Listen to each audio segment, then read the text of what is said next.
Have you ever wondered why, despite always playing by the rules, some people just seem to keep getting ahead even when they don't deserve it? You're hardworking, you're honest, yet you find yourself overlooked, passed over for those who effortlessly charm their way to the top. If this resonates with you, today's story might just change your life. We're diving deep into one of history's most misunderstood minds, Niccolo Machiavelli, to uncover the surprising truth about power, morality, and success.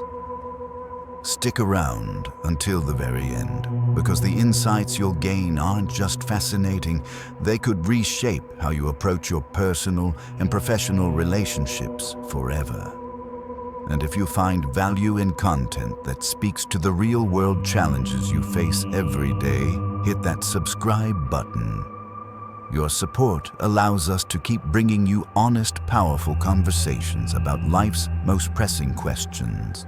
There is a paradox that emerges. When you reflect on the moral and practical dimensions of success, you have likely worked tirelessly to fulfill every obligation, followed the rules meticulously, and strove to do what you believed was the right thing from a moral standpoint. You might, for instance, have assumed that straightforward honesty and a diligent work ethic would naturally lead to recognition, promotions, or the respect of peers. Yet the reality around you appears to contradict these assumptions. Time and time again, you see people rising through the ranks, or enjoying the spotlight, not because of their competence or unwavering principles, but because they have mastered the art of charm, political maneuvering, and strategic self-presentation. Consider how it feels to watch a colleague who has done only a fraction of the work receive accolades while you toil away in near anonymity, expecting that your fair play and truthfulness will someday be rewarded. This sense of disillusionment can strike deeply, making you question the fairness of the system or even doubt your own intelligence and ability. From a philosophical perspective, this conflict has been explored by thinkers across cultures and centuries.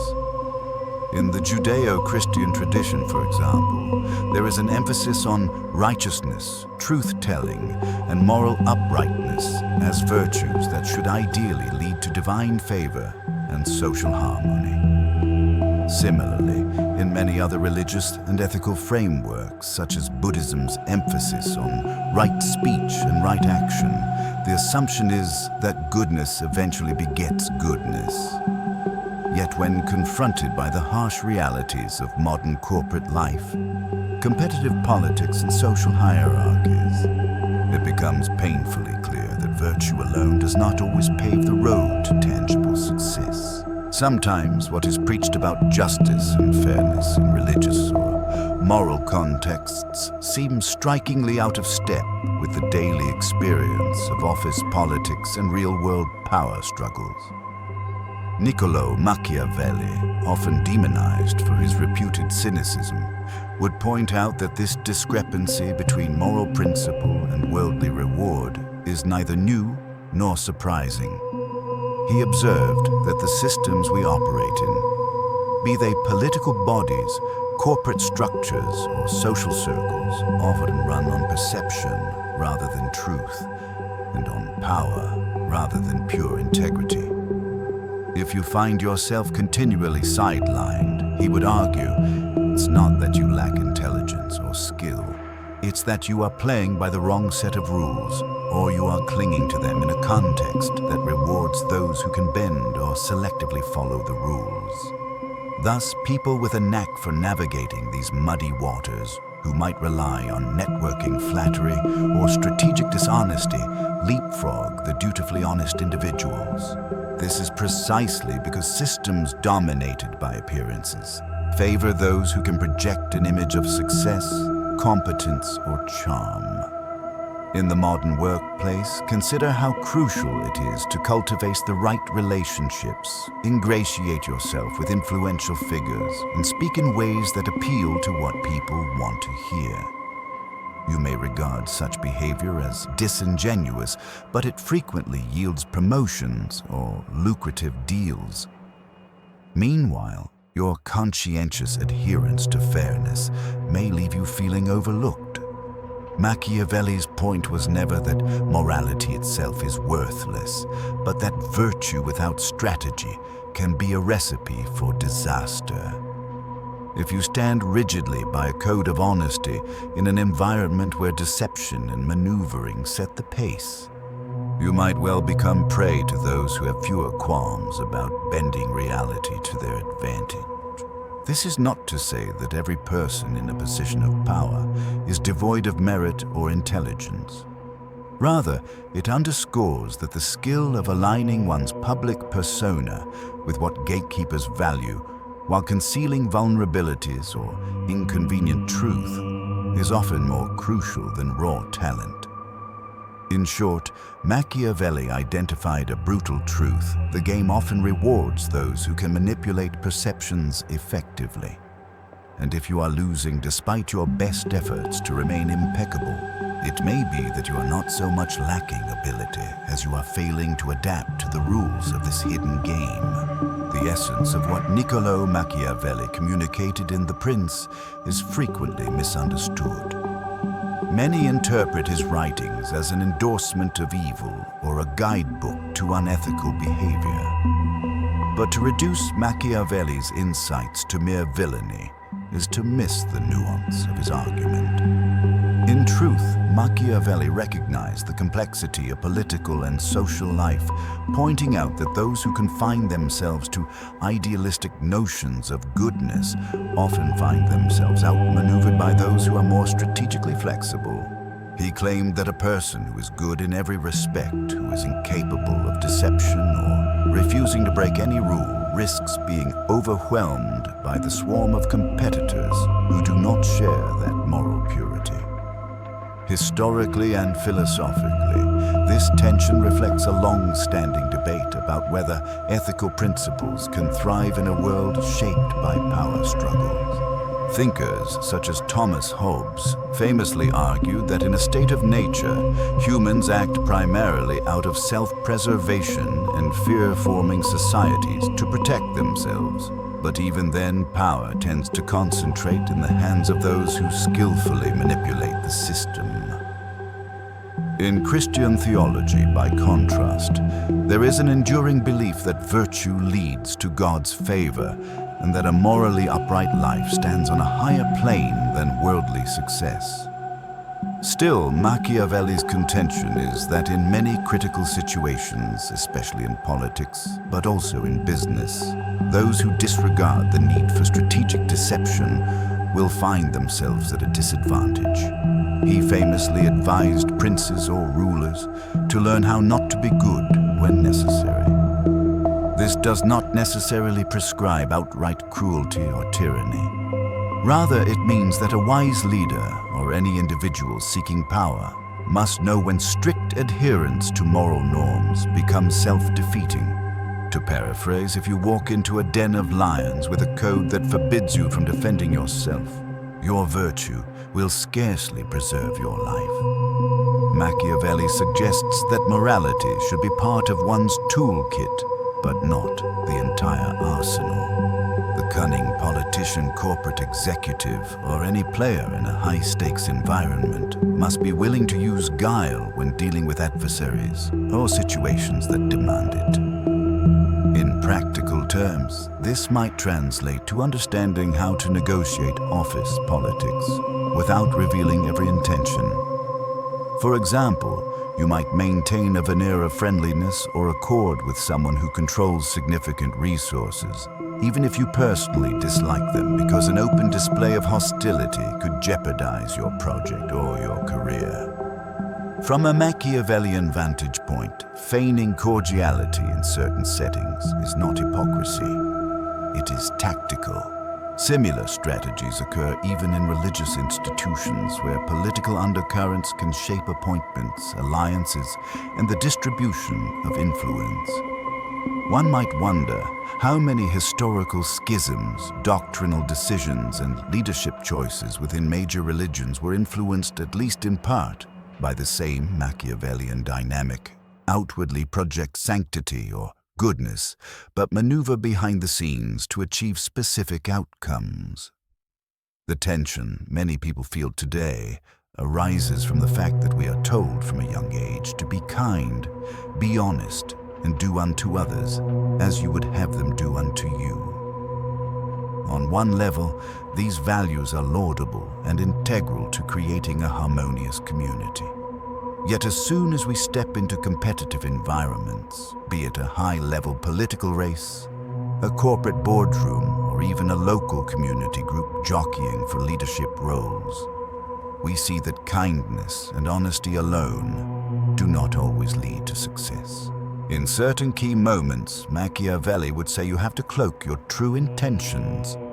You must learn to present yourself as wise, capable, and even benevolent, but avoid showing your vulnerabilities or revealing your entire strategy.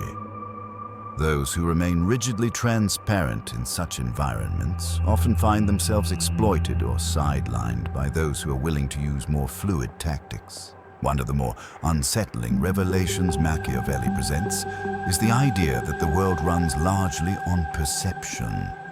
This viewpoint is not exclusive to Renaissance political treatises. It resonates with modern fields like marketing, public relations, and media studies. In these arenas, spin can matter more than actual accomplishments. Politicians, for instance, rely on carefully curated public images, orchestrated photo opportunities, and crafted speeches aimed at generating a specific emotional response from the electorate, regardless of whether every detail aligns with objective truth. Corporations hire public relations specialists to manage narratives around scandals or product failures, often emphasizing a facade of social responsibility or innovation that might not reflect the full reality behind closed doors. This emphasis on perception has deep psychological roots. Human beings are highly susceptible to emotional resonance, groupthink, and the halo effect, where our overall impression of a person influences how we perceive their individual traits. A charismatic figure who walks into a room exuding confidence can overshadow someone who is more knowledgeable but lacks showmanship. This insight is crucial in understanding why people with seemingly lesser merits sometimes ascend. It's not that the world's top positions are always dominated by shallow pretenders. Rather, those who can combine real substance with an expertly managed exterior often stand the best chance of capturing power. Yet Machiavelli's point is that the gap between substance and illusion can be quite large. Someone entirely lacking in moral scruples but adept at self-promotion and manipulation can manipulate public opinion or organizational hierarchies to their advantage. This is why you might witness a less qualified colleague get promoted because they know exactly who to flatter, what to promise, and how to broadcast a narrative of their indispensability. Meanwhile, those who rely solely on the merit of their work may remain overshadowed. It is not that their work is valueless, it's that they have not actively taken control of how the work is presented. Or to use Machiavelli's terms, they have not controlled the narrative about their own worth. This grim perspective does not necessarily absolve us from moral responsibilities. Indeed, another misinterpretation of Machiavelli is that he encourages wanton cruelty or deception as an end in itself. A closer reading reveals that he situates deception as a strategic necessity in a flawed world, not as an ideal state of being. He recognizes that raw honesty can be a self-inflicted wound in a cutthroat environment, especially if your rivals are prepared to lie, cheat, or betray you to gain power. To be naive about this is not a testament to your virtue. Rather, it may demonstrate a dangerous ignorance of human nature and the structural realities you inhabit. Looking at contemporary examples might help clarify this dynamic. Social media influencers, for instance, may fabricate lifestyles of luxury to attract followers, sponsorships, and prestige. The audience, driven by aspiration or curiosity, often perceives these curated images as genuine reflections of success. The influencer gains financial and social capital, sometimes entirely disproportionate to their real achievements.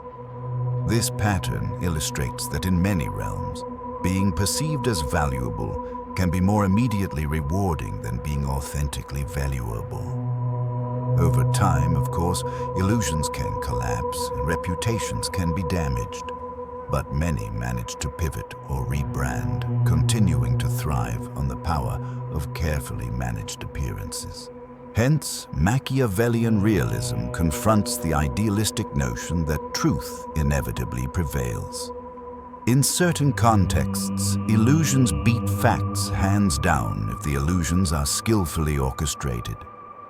For the honest person, this realization can be jarring. It upends a lifetime of teachings about how integrity and hard work will secure success. What Machiavelli offers uncomfortably is a roadmap of how to blend morality with strategic self-awareness so that you're not simply a lamb in a marketplace of wolves, but neither are you required to become a wolf entirely. To delve deeper into Machiavelli's worldview, it helps to consider the inherent tension between morality and necessity. He posits that morally upright behavior is a luxury, something you can truly afford, only when you are secure enough that such righteousness won't lead to your downfall. He famously stated in various forms that if you insist on goodness in a bad world, you might as well paint a target on your back. This premise is neither a celebration of immorality nor a fatalistic condemnation of all virtue. It's an uncomfortable assertion that power dynamics do not accommodate idealism as neatly as we would hope. From an ethical standpoint, many religious traditions do uphold the belief that one should remain steadfast in virtue, regardless of worldly repercussions. For instance, Christian martyrs throughout history chose death over denying their faith. Similarly, other faiths laud figures who remained uncompromising in their moral stance, even under severe persecution. Machiavelli, however, was not writing for saints or for those aspiring to spiritual transcendence. He was writing for rulers, individuals entrusted or who seek to govern in a hostile political environment. If the moral martyr perishes in the process of preserving their integrity, that might be admirable in a spiritual or historical sense. Yet Machiavelli's concern is practical governance, survival, and dominance in a terrain rife with betrayal, subterfuge, and violence. Put differently, Machiavelli's perspective presupposes a different set of priorities. If your primary objective is to remain in power or to effectuate political changes, you must factor in the behavioral propensities of your adversaries. You cannot assume they will play by the same moral rules you do. This same logic applies in microcosms of power, such as corporate offices or competitive business environments. If you cling naively to a code that forbids any form of strategizing, you become highly vulnerable to those who do not share your scruples. They may co-opt credit for your work, spread rumors, or position themselves strategically while you maintain an unwavering devotion to pure honesty. This does not mean that Machiavelli dismisses the value of moral qualities like kindness, generosity, or loyalty. On the contrary, he argues that these can be powerful tools in the ruler's arsenal, especially when they foster loyalty among the governed or subordinates. However, the wise leader in Machiavelli's eyes must be ready to pivot sometimes drastically when kindness threatens to become a liability. If you show mercy to a sworn enemy who only takes advantage of your goodwill to plot your downfall, Machiavelli would deem that folly, not virtue. The fundamental tension lies in whether you view moral rules as absolute commands from a higher plane, be it divine law or universal ethics, or as context-dependent guidelines that must be occasionally bent to safeguard one's position and objectives. Machiavelli leans heavily toward the latter. You must recognize, he says, the nature of the battlefield you are on. If you fail to do so, you will be trampled. Thus, morality becomes a mask or a performance at times because showing mercy or altruism to the undeserving can, in certain circumstances, lead to catastrophic vulnerability. For many people, socialized to believe in the intrinsic victory of righteousness, this is an uncomfortable message, yet it resonates with the real experiences of countless individuals. Think of the times you have been passed over for a role or manipulated by colleagues who brandished outward camaraderie while undermining you behind the scenes. Machiavelli's contribution is to say, yes, that is how it often works. Prepare accordingly. In this view, morality is not discarded, it is simply repositioned. You keep it in your repertoire, but you do not let it become the anchor that drags you under in a sea of more ruthless players. A central aspect of Machiavelli's argument is the recognition that the loudest voice in the room frequently prevails over the most rational or morally upright one.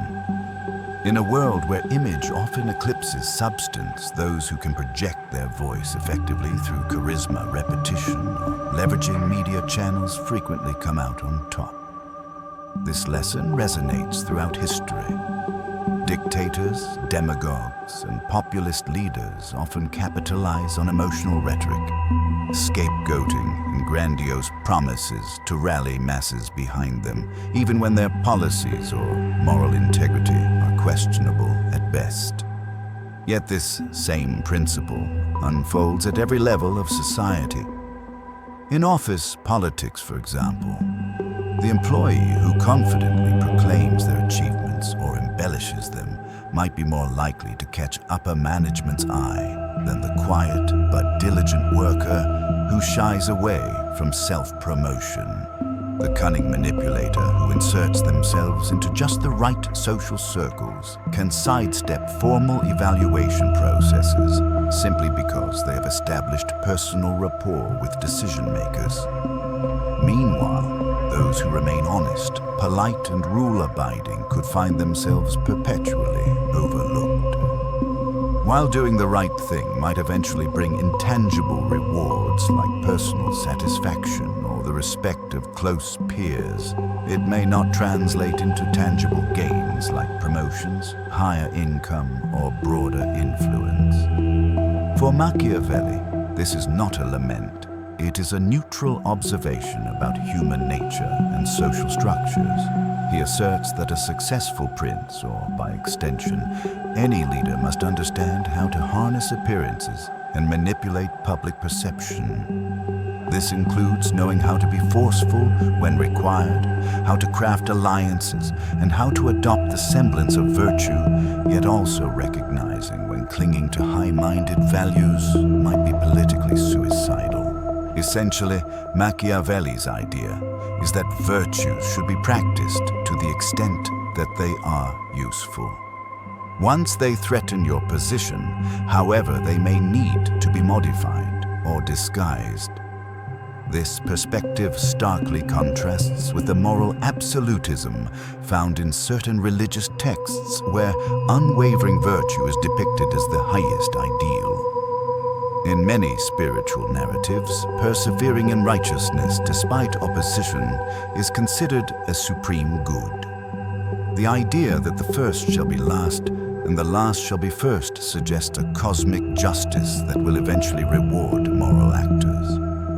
But Machiavelli's political realism focuses on the immediate outcomes in this life, not on eschatological rewards or punishments. This difference in focus underscores why many religious thinkers historically condemned Machiavelli's work as dangerous.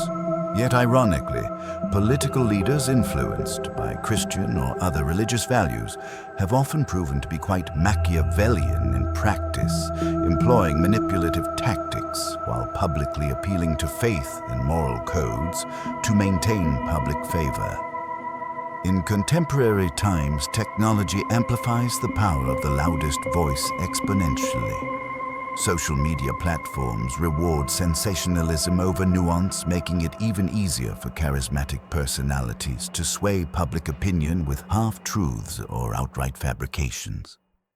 The speed at which information travels also shortens the attention span of the electorate, or consumer base-making style overshadows substance even more acutely.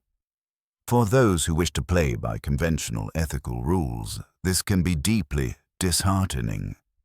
Yet ignoring this reality places them at a significant disadvantage. If a competitor is using every available medium to craft a compelling narrative while you rely solely on the merits of your honest message, Machiavelli would caution that you are setting yourself up for failure. You must compete on the same stage using the same tools, albeit as ethically as you can, lest you be drowned out altogether. Ultimately, Machiavelli's contention is that power rarely flows toward innocence or truth on its own. Power flows to those who seize it by capitalizing on human psychology, social alliances, and the strategic use of appearances. If that means occasionally bending the rules or obscuring certain truths, he argues so be it. The cost of not doing so may be irrelevance or worse, annihilation, while your less scrupulous rivals flourish. The dissatisfaction and moral outrage that arises when we see deceitful or manipulative individuals rewarded for their behavior is entirely understandable. Most moral frameworks, from secular humanism to traditional religions, teach us from childhood that fairness and honesty are cornerstones of a healthy society.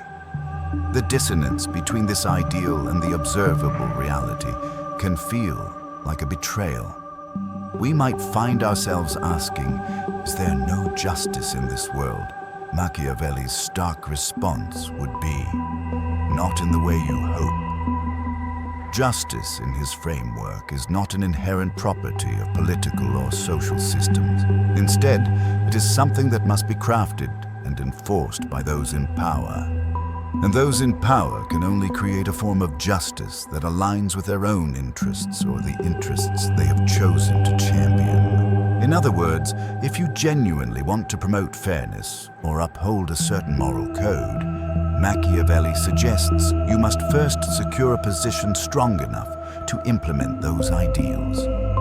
Otherwise, your moral convictions will remain theoretical, easily ignored, or crushed by those with greater might or cunning. This is a deeply unsettling idea for anyone who believes in the triumph of unadulterated virtue, yet it also provides a pragmatic blueprint. If your aim is to effect positive change, be it in politics, business, or community life, merely being right is insufficient. You need the strategic acumen to acquire and maintain the power necessary to see your moral vision realized. Throughout history, figures like Martin Luther King Jr. or Mahatma Gandhi, though ultimately revered for their moral stance, were also extraordinarily strategic. They understood how to mobilize public sentiment, work with allies, and manage the optics of their movements. If they had merely been good without any knack for organization rhetoric or media strategy, their moral clarity might have faded into obscurity. While their methods were non-violent and deeply rooted in moral convictions, they were anything but naive. This illustrates that Machiavelli's insights about power and perception can be used ethically, provided one recognizes that moral messages must also be presented in a manner compelling enough to challenge established power structures. So where does that leave the honest individual who feels left behind? The Machiavellian advice is not to forsake your values, but to arm yourself with the understanding that others may not share your scruples. You must learn to identify when someone is playing a political game and decide how you will counter or adapt. Perhaps you'll choose to form alliances, strategically ensuring your moral stance has a collective backbone strong enough to resist manipulative forces. Or you might learn to keep certain truths hidden until revealing them serves a greater purpose. Either way, you cease being defenseless in a realm where illusions, betrayals, and backroom deals are the norm. This approach demands a shift in mindset instead of treating moral principles as a universal shield that can protect you. You treat them as an essential part of your character, yet one that must be deployed strategically. It doesn't mean you lie habitually or betray those who trust you. Rather, you accept that not everyone plays by the same rules and that your survival or success may hinge on your ability to navigate these discrepancies. If this sounds uncomfortable, that's because it is. It clashes with the comforting notion that virtue and truth inevitably prevail. Machiavelli's argument is that such a notion may be comforting, but it's often naive in practice. In a sense, Machiavelli is inviting us to be vigilant to see the world for what it is, rather than what we wish it to be. If we can hold on to our moral compass while still engaging the real politic around us, we stand a better chance of not only surviving, but influencing outcomes in a direction we consider just. The question is whether we're willing to adopt tactics that some might label dirty in the service of a greater good or even just self-preservation. Machiavelli would suggest that if we are unwilling, we might find our virtues rendered moot under the boot of those who are far less constrained.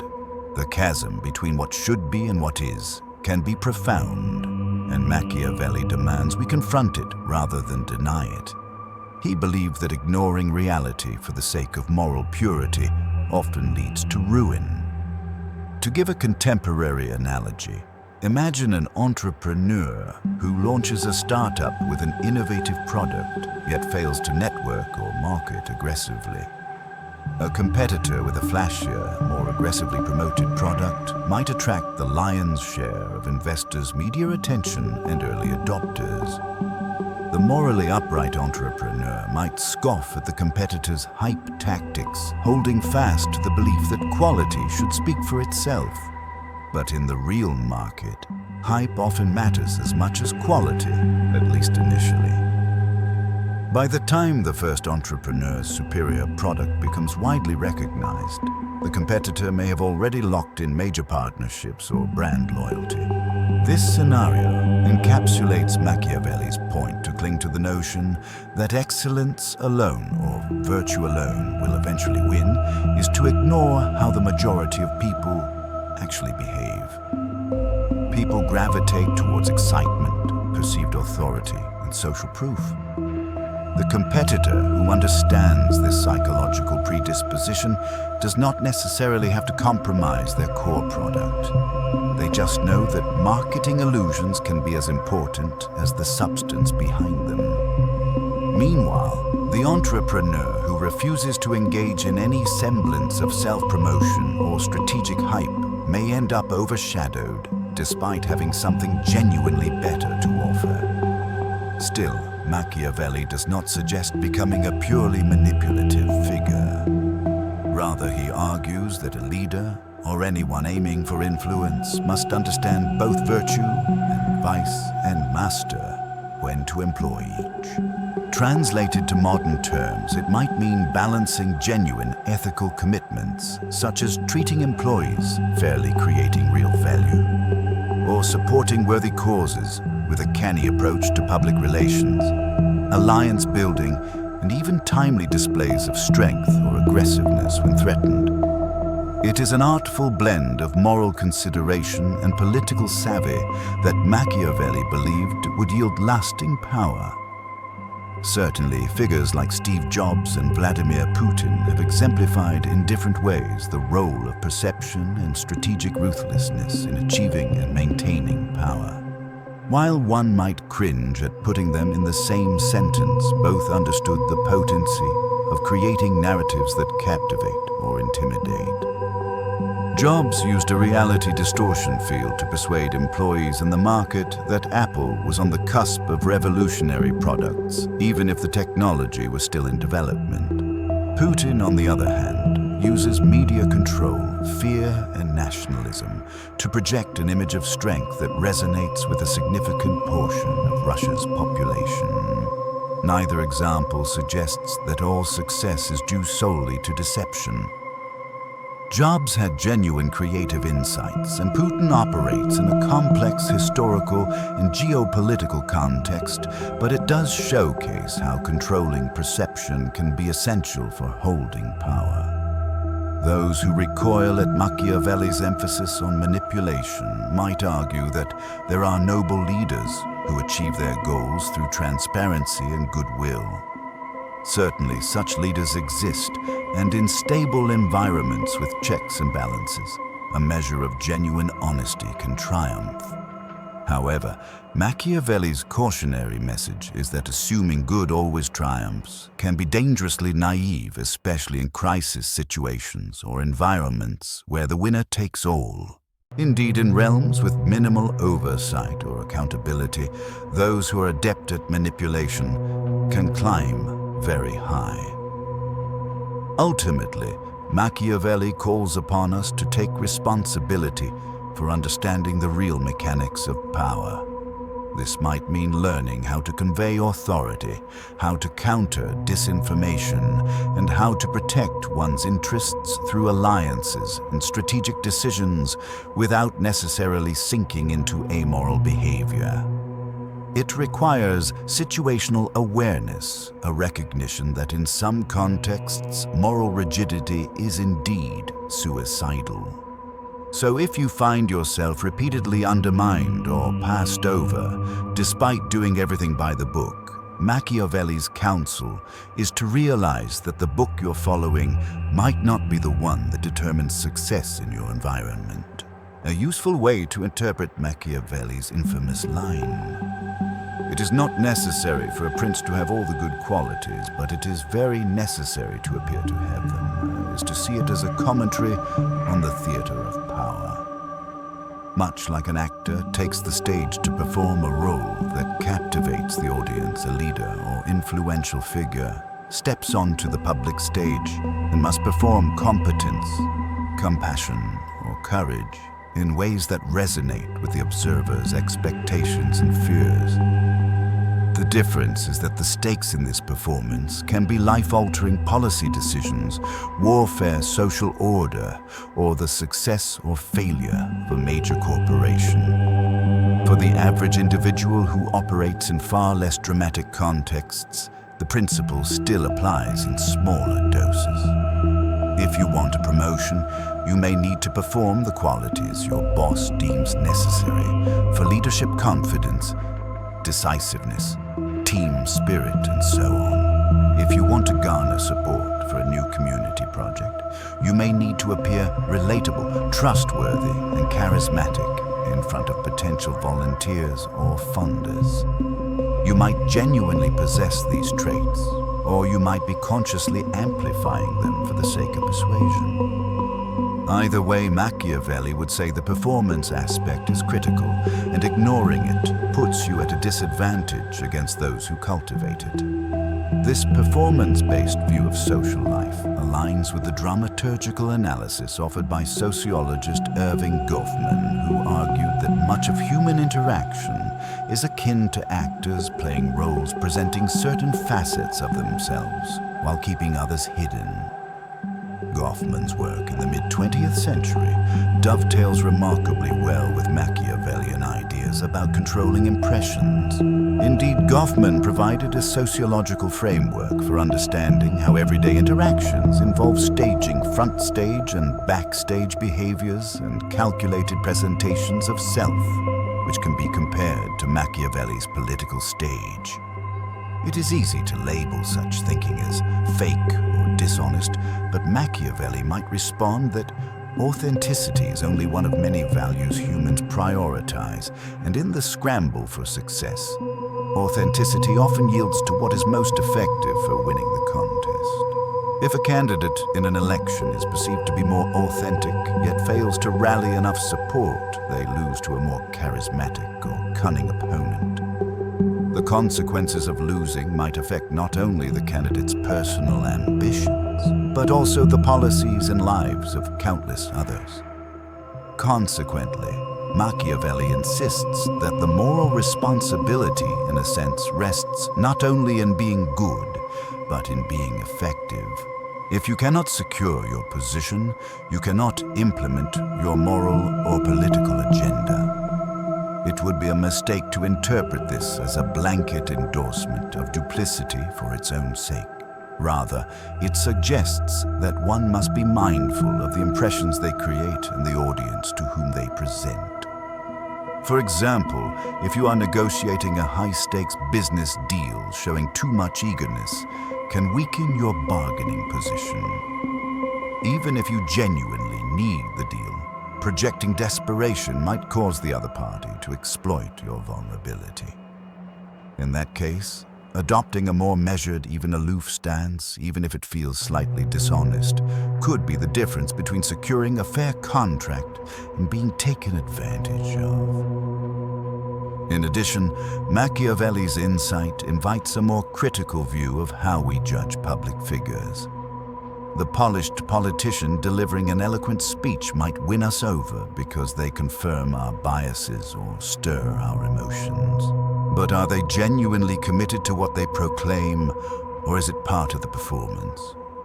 If it's the latter, Machiavelli would not necessarily condemn them outright. He'd likely emphasize that such performance might be essential for mobilizing public support. The real question is what such leaders do once in power.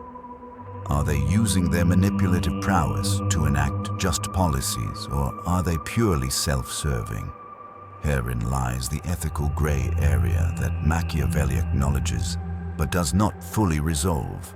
As we conclude this first part, the tension remains between the moral impulse to be good and the pragmatic need to survive in a system where appearances often trump reality. Machiavelli's writings, while controversial, invite us to look unflinchingly at the nature of political and social power. He does not ask us to abandon our moral compasses. He merely cautions that these compasses must be used with strategic discernment. In many respects, Machiavelli's insights align with the broader category of realpolitik, a term that signifies politics or diplomacy based primarily on power considerations and practical factors rather than explicit ideological or moral premises.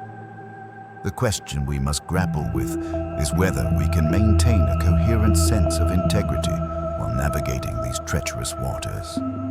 Some argue that acknowledging the necessity of strategic deception or selective secrecy is inherently corrupting. Once you accept that moral principles can be temporarily shelved for expedience, what stops you from sliding further into moral relativism or outright unscrupulousness? Machiavelli's defenders might counter that realpolitik is not the same as an anything-goes mentality.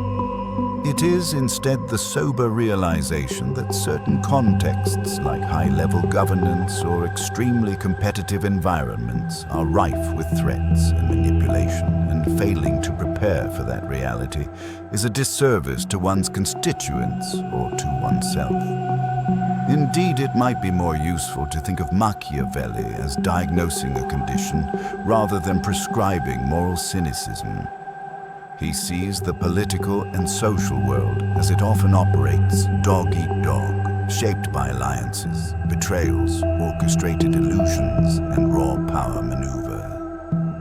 By illuminating these unsavory realities, he gives us a chance to act more effectively within them, be that for good or ill. How one uses Machiavelli's toolkit is a separate ethical question. In practice, this can mean learning to keep certain vulnerabilities hidden, knowing when to extend trust and when to be wary, and understanding how to frame your endeavors so that they resonate with the audience whose support you need. None of these strategies inherently violate moral principles.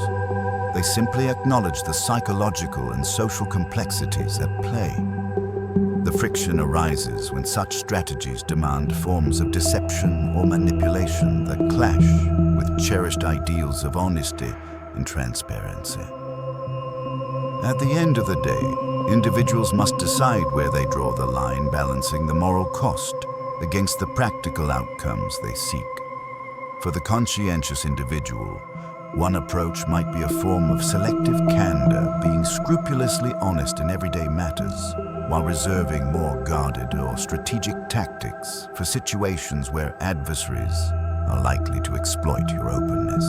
Another approach, more radical, might be to operate entirely outside environments that demand Machiavellian maneuvering, although that could mean forfeiting certain opportunities or spheres of influence.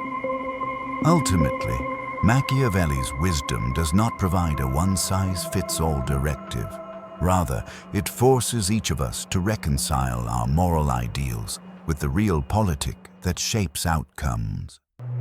With these insights in mind, we move to the next part of this exploration, where we will dissect additional uncomfortable truths about fear, lies, and hidden power structures. These truths, once grasped, can either harden us into cynics or empower us to navigate a complex world with our eyes wide open. Machiavelli would argue that a calculated embrace of realism is not the same as moral surrender. It may in fact be the only path to preserving and protecting what we value most, if we are willing to accept that the world is seldom as fair as we wish it to be. In shifting our focus to the deeper mechanics of Machiavelli's thought, we encounter three particularly unsettling truths. These can be framed as axioms, not just of Renaissance politics, but of human social interaction at large realities that persist across centuries and cultures.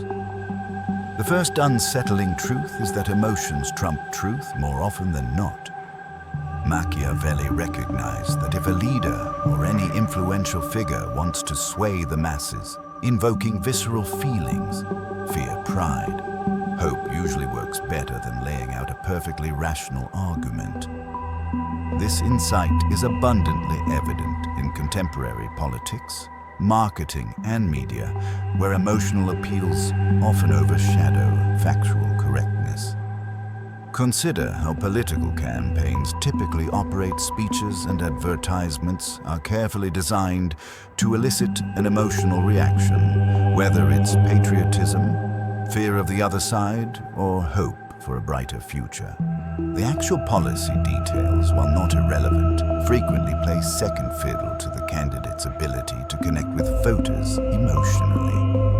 Similarly, in the business world, a persuasive pitch that paints a vivid, exciting picture of the future might outshine a more technically accurate presentation that fails to spark enthusiasm. Time and again, we see that the messenger who resonates emotionally wins even if their information is incomplete or biased.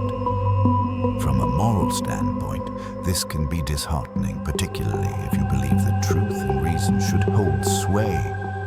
Yet Machiavelli would argue that ignoring emotional undercurrents is a losing strategy. The second unsettling truth is that laws are tools for those in power to maintain order and control, rather than universal shields of justice that apply equally. Machiavelli understood that while laws may nominally exist to establish fairness and societal stability, those with sufficient influence often manipulate or sidestep these laws. This concept resonates with countless historical and modern examples. Wealthy individuals who can afford top-tier legal representation may evade punishment for actions that would land an ordinary person in prison. Political allies might draft legislation that favors certain industries while crippling competitors.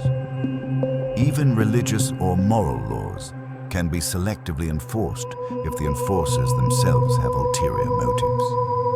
Machiavelli does not necessarily celebrate this, but he points out that if you believe the law alone will protect you, you may be dangerously naive.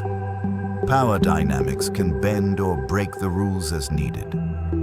The third unsettling truth is that power is fundamentally about performance, and most people do not even realize they are watching or participating in a performance. As we discussed earlier, Machiavelli held that the outward display of virtue or competence can eclipse genuine virtue or competence. People are predisposed to judge by appearances, an inclination that can be exploited by those willing to craft an image meticulously. Modern technologies amplify this effect through social media, where performances can be staged and edited to shape a particular narrative. This dynamic is not limited to public figures. Even within smaller communities or workplaces, individuals who present themselves confidently often garner more respect or authority than those who may have deeper expertise but a less polished persona. None of these truths necessarily excuse unethical behavior. Rather, they challenge us to recognize the environment in which we operate. If emotions usually beat facts, if laws favor the powerful, and if outward performance commands disproportionate influence, then we must think carefully about how to navigate these realities without compromising our core values. Machiavelli's chief admonition is to adapt. That does not mean abandoning morality, but rather understanding the stage upon which morality, strategy, and human psychology intersect. If you choose not to adapt, you risk letting those who are comfortable with these truths shape your destiny. In the ensuing paragraphs, we will delve into how Machiavellian realism can be harnessed to survive or even thrive without necessarily descending into outright malevolence. Building on these three uncomfortable truths, let's consider the implications of the first emotions beat truth always. On one level, this can be observed simply by paying attention to how we often make decisions. Even the most rational of us can be swayed by emotional triggers. We might find ourselves disliking someone for a subtle, perhaps even irrational reason. Maybe they remind us of someone who wronged us in the past. Conversely, we might trust a charismatic speaker who shares a heartwarming personal anecdote, even if they have not provided concrete proof for their claims. Machiavelli, if he were alive today, would likely point to modern marketing as the quintessential expression of this principle. Advertisements rarely sell us on the meticulous engineering of a car.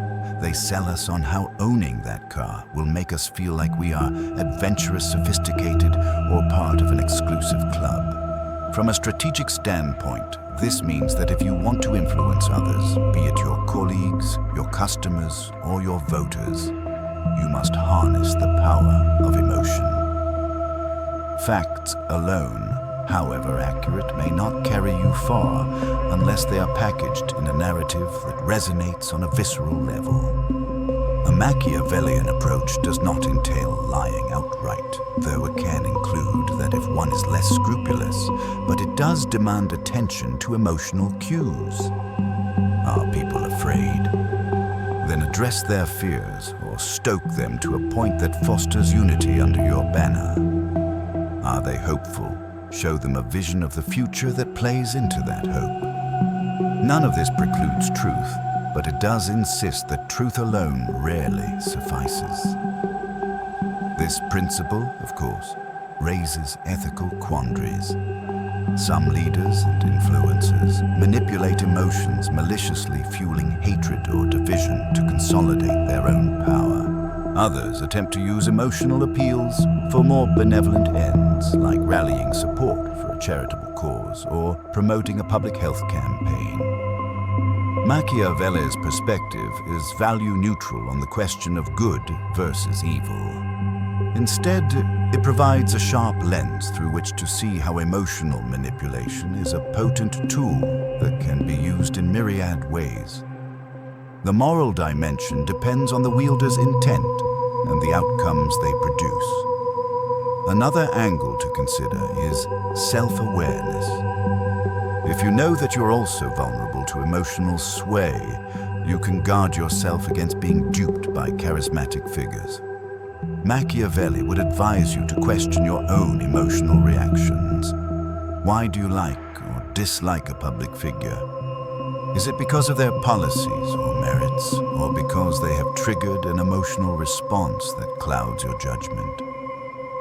This type of introspection can help inoculate you against manipulative tactics. In that sense, Machiavelli's realism can be empowering, allowing you to see beyond the theatrics that often dominate public discourse. Finally, it is worth noting that emotional resonance does not have to be equated with deceit. A skilled communicator might genuinely believe in a cause and still employ emotional storytelling to captivate an audience. The difference from a Machiavellian standpoint lies in whether the communicator is conscious of how they are tapping into these emotional levers and how they balance emotional appeals with factual accuracy. The main point is that ignoring the emotional dimension is perilous if you aim to be effective. Whether you choose to use it for altruistic or self-serving ends is a separate moral choice. Turning to the second uncomfortable truth laws are for the weak and the strong know how to bend them, we confront a cynical but historically validated notion. Machiavelli lived during a time of political intrigue, shifting alliances, and the ruthless jockeying of city-states. He saw firsthand how those in power often viewed laws as flexible instruments, rather than rigid moral imperatives. Even in today's world, we see that powerful entities, be they large corporations, wealthy individuals, or influential politicians, frequently navigate the legal system with an agility that the common person cannot match. They may retain teams of lawyers to find loopholes, lobby lawmakers to rewrite regulations, or pay fines that barely dent their resources, continuing operations virtually unimpeded. Machiavelli's intention was not necessarily to celebrate lawlessness, but to warn that laws are only as potent as the power behind their enforcement. If you rest all your hopes on the impartiality and universality of legal statutes, you might be caught off guard when someone with greater influence circumvents them. From a strategic perspective, this means acknowledging that legal frameworks, while important, are often shaped by power relations. If you wish to avoid exploitation, you need to understand how these frameworks can be twisted or ignored. You might not engage in such practices yourself, but you should at least be aware that others might and plan accordingly. In personal or professional contexts, this realization can be sobering. Imagine a scenario where you diligently follow every protocol at your workplace, believing that the Human Resources Department and the company's policies will protect you from wrongdoing. If a higher-level manager or someone with better connections decides to target or undermine you, they might exploit ambiguities in those very policies. Machiavelli would advise you to cultivate allies, document everything meticulously, and understand the chain of command well enough to navigate these power plays. Simply assuming that the rules will ensure fairness can leave you vulnerable. Religions, too, are not exempt from power plays. Throughout history, religious institutions have sometimes been bastions of corruption, where clergy bent sacred laws for personal gain. This is not a condemnation of faith itself, but a reminder that wherever human institutions arise, Machiavellian dynamics can infiltrate. Devout believers who assume the purity of religious laws might find themselves disillusioned when leaders manipulate doctrines or use religious authority to maintain control. From the Machiavellian perspective, recognizing these tendencies is crucial if you hope to remain faithful without being exploited by unscrupulous figures cloaked in piety. Of course, Machiavelli's analysis also extends to how one might legitimately reform a broken or corrupt system. If you aim to change laws or institutions for the better, you must first secure enough influence, be it political capital, grassroots support, or economic power to push through reforms and ensure they are enforced. Relying on moral appeals alone often falls short unless you can wield sufficient leverage to counter those who benefit from the status quo.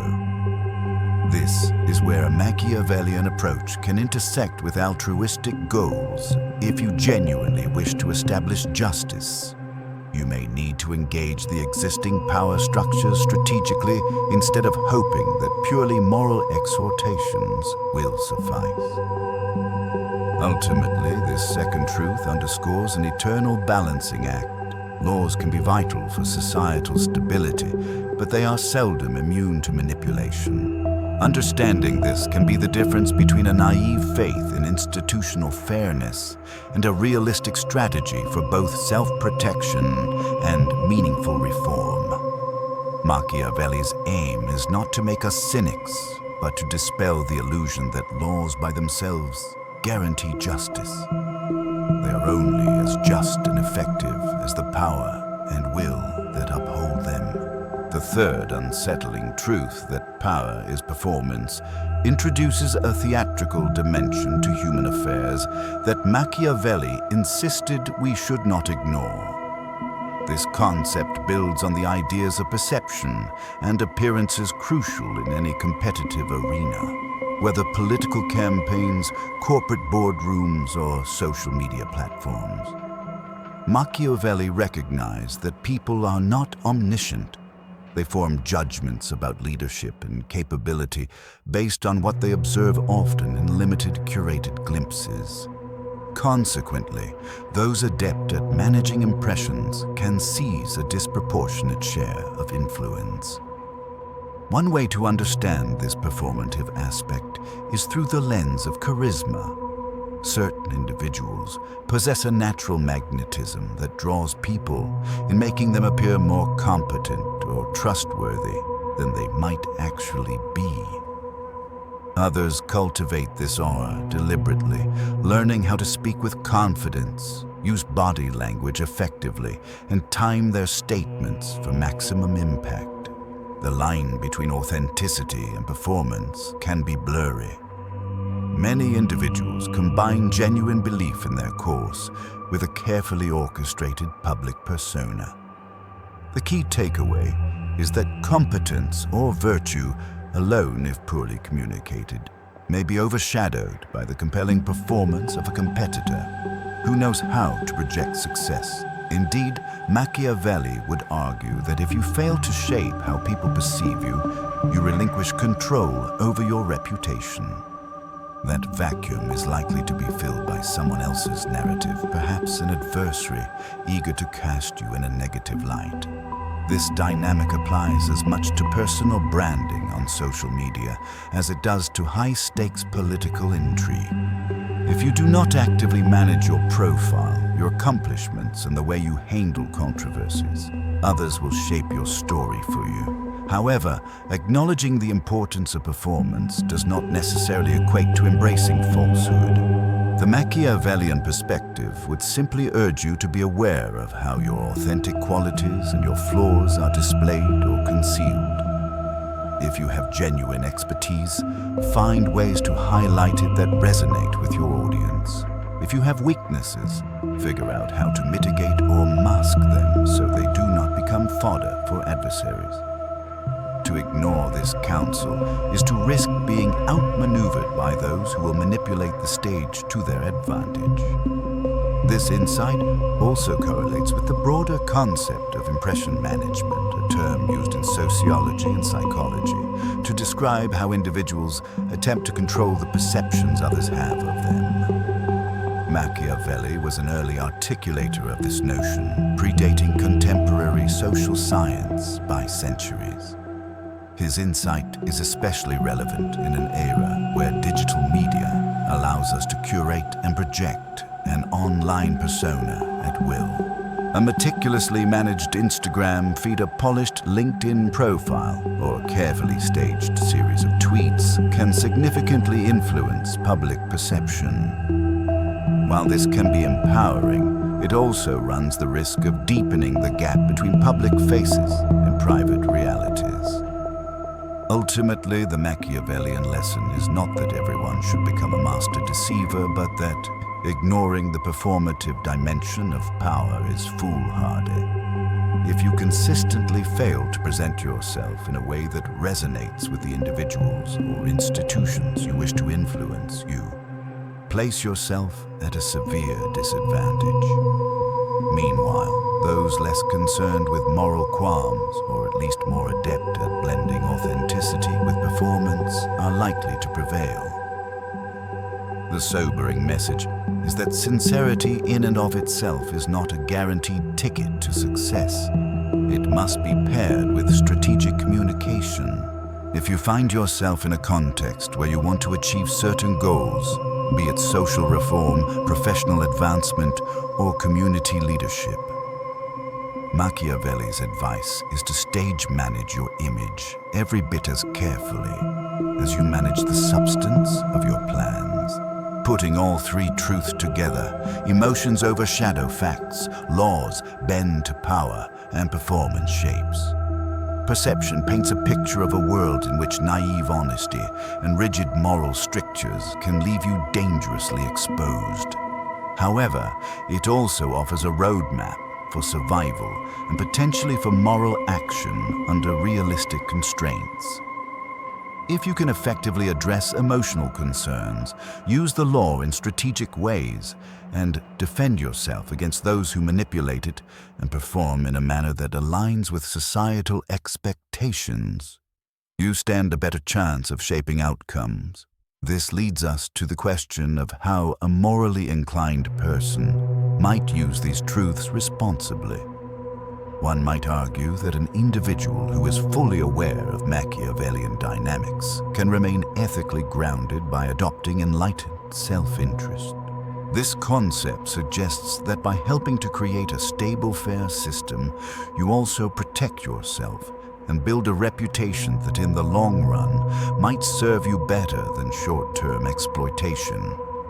For instance, if you run a company and treat your employees well, you might reduce turnover and foster loyalty, ultimately outperforming competitors who exploit their workforce. Here, the Machiavellian realism is applied not to pursue unethical conduct, but to ensure that your ethical conduct does not place you at a disadvantage. Yet Machiavelli himself rarely indulged in such idealistic notions. His focus was on the harsh realities of how power is seized and maintained. If you read his works through a purely moral lens, you might conclude he was endorsing a bleak, amoral worldview. But a more nuanced reading recognizes that his primary aim was to equip leaders with the means to remain in power, assuming that losing power could carry catastrophic consequences for themselves and their realms. In modern contexts, losing power could mean failing to secure a promotion or being pushed out of an influential circle. Setbacks that, while not life-threatening, can still deeply impact one's career or community standing. An example of Machiavellian logic used ethically might be the activism strategies of certain social movements. Leaders who understand the power of performance might stage dramatic, emotionally charged protests that capture media attention. They may invoke legal arguments that highlight the inequities in the system, all while stirring public empathy or outrage to drive momentum. By doing so, They're not merely presenting facts about injustice. They are leveraging the emotional triggers Machiavelli identified, thereby rallying broader support than pure rational argumentation might achieve. They might also form alliances with power players, politicians, celebrities, or donors, understanding that laws and policy changes often require powerful sponsorship to become a reality. From this vantage point, Machiavelli's insights become tools that can be employed toward benevolent or malevolent ends. Recognizing these tools exists independently of your moral compass. The dilemma is whether you can wield them without compromising fundamental ethical principles.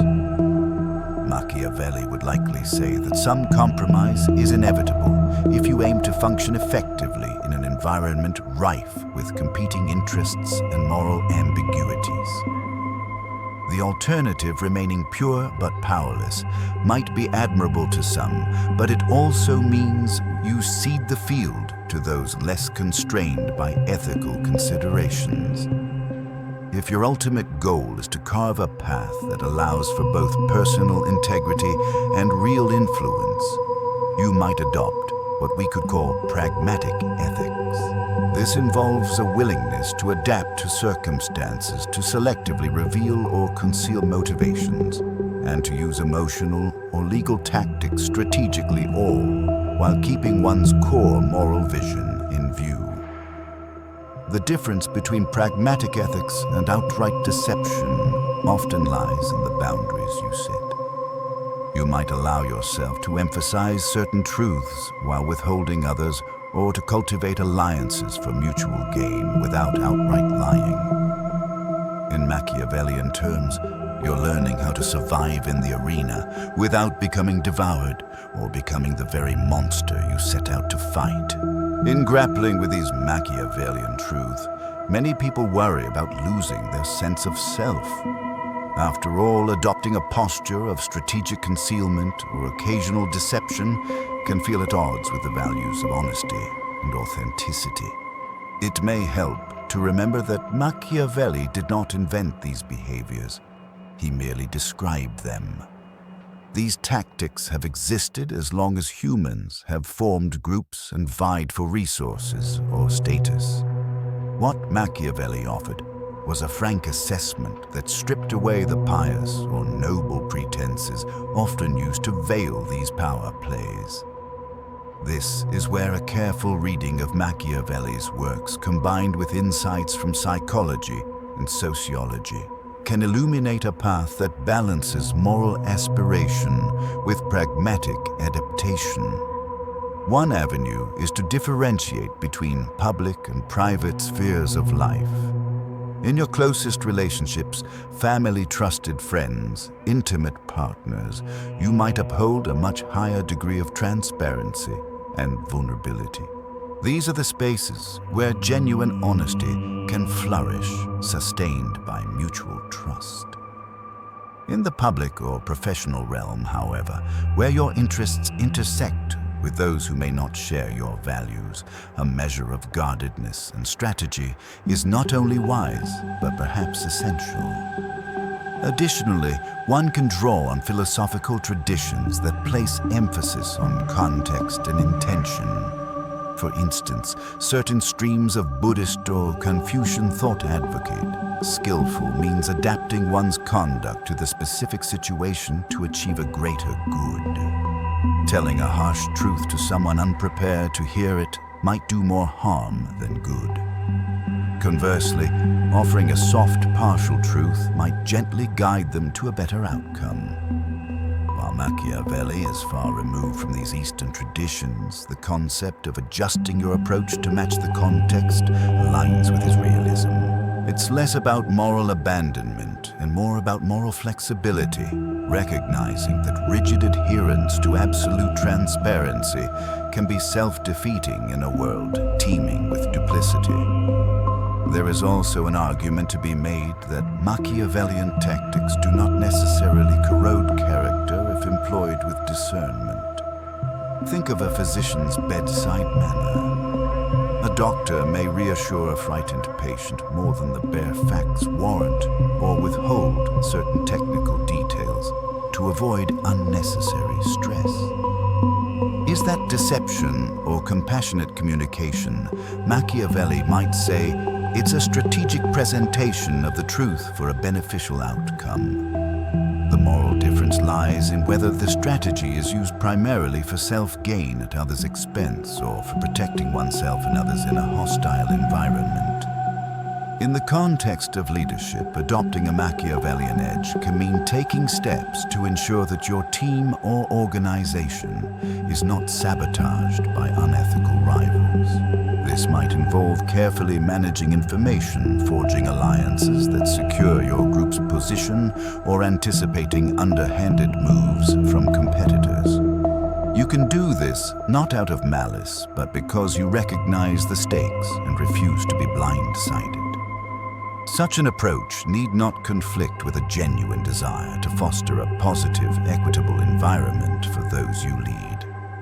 Indeed, having a keen awareness of Machiavellian undercurrents might be precisely what enables you to shield your more vulnerable team members from external threats. Ultimately, the choice of how to apply Machiavellian wisdom remains deeply personal. Some might reject it outright, preferring the possibility of moral purity over the compromises necessary for worldly success. Others might embrace it fully, seeing the world as an endless series of power plays with no room for illusions. Many find a middle path, acknowledging the need for strategic action while endeavoring to preserve essential moral values. Machiavelli's legacy is that he forced us to confront these choices honestly, without hiding behind platitudes. Whether we become jaded or more effective stewards of what we value is in the end up to us. To illustrate Machiavelli's principles in a modern context, let us revisit the examples of Steve Jobs and Vladimir Putin more thoroughly. Jobs, for instance, became legendary, not just for the technological innovations he shepherded, but for the aura he created around Apple's products. His so-called reality distortion field exemplifies the idea that perception can override present realities. Employees would be told that certain features or deadlines were achievable even when they seemed impossible, simply because Jobs believed in pushing people beyond their assumed limits. Whether this was manipulative or visionary likely depends on one's viewpoint. What remains clear is that Jobs skillfully harnessed emotion performance and the bending of truth to drive Apple's success.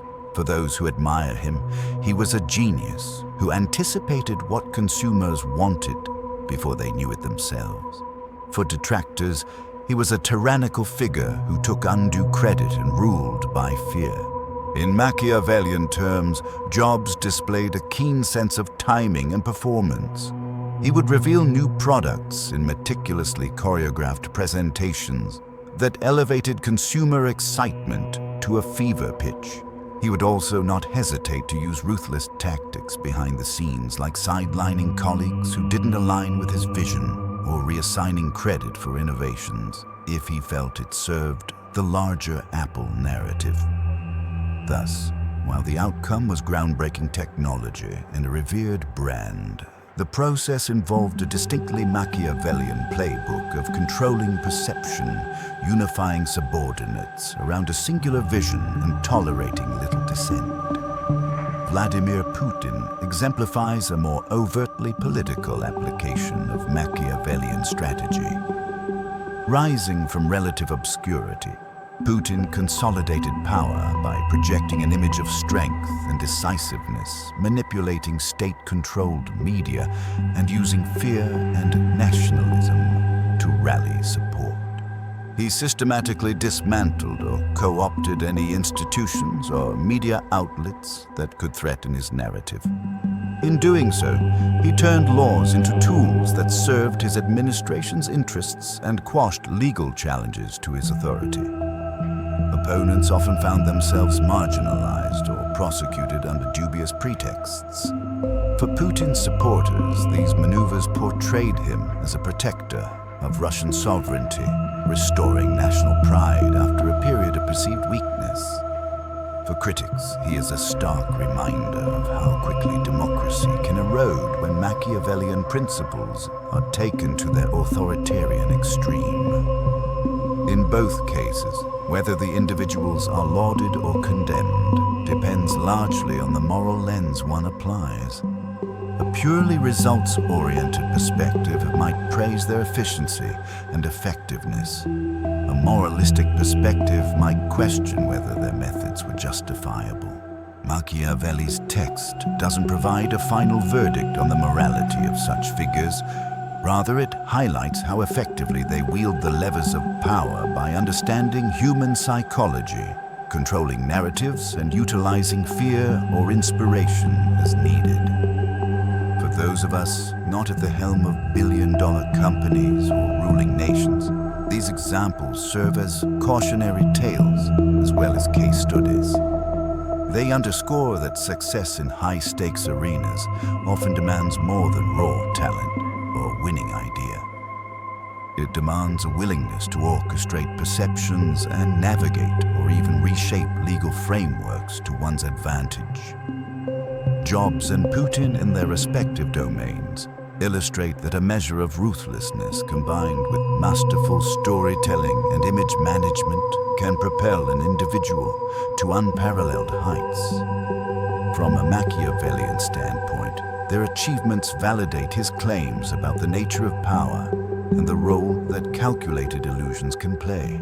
Yet these same examples underscore the moral complexity at the heart of Machiavellian thinking.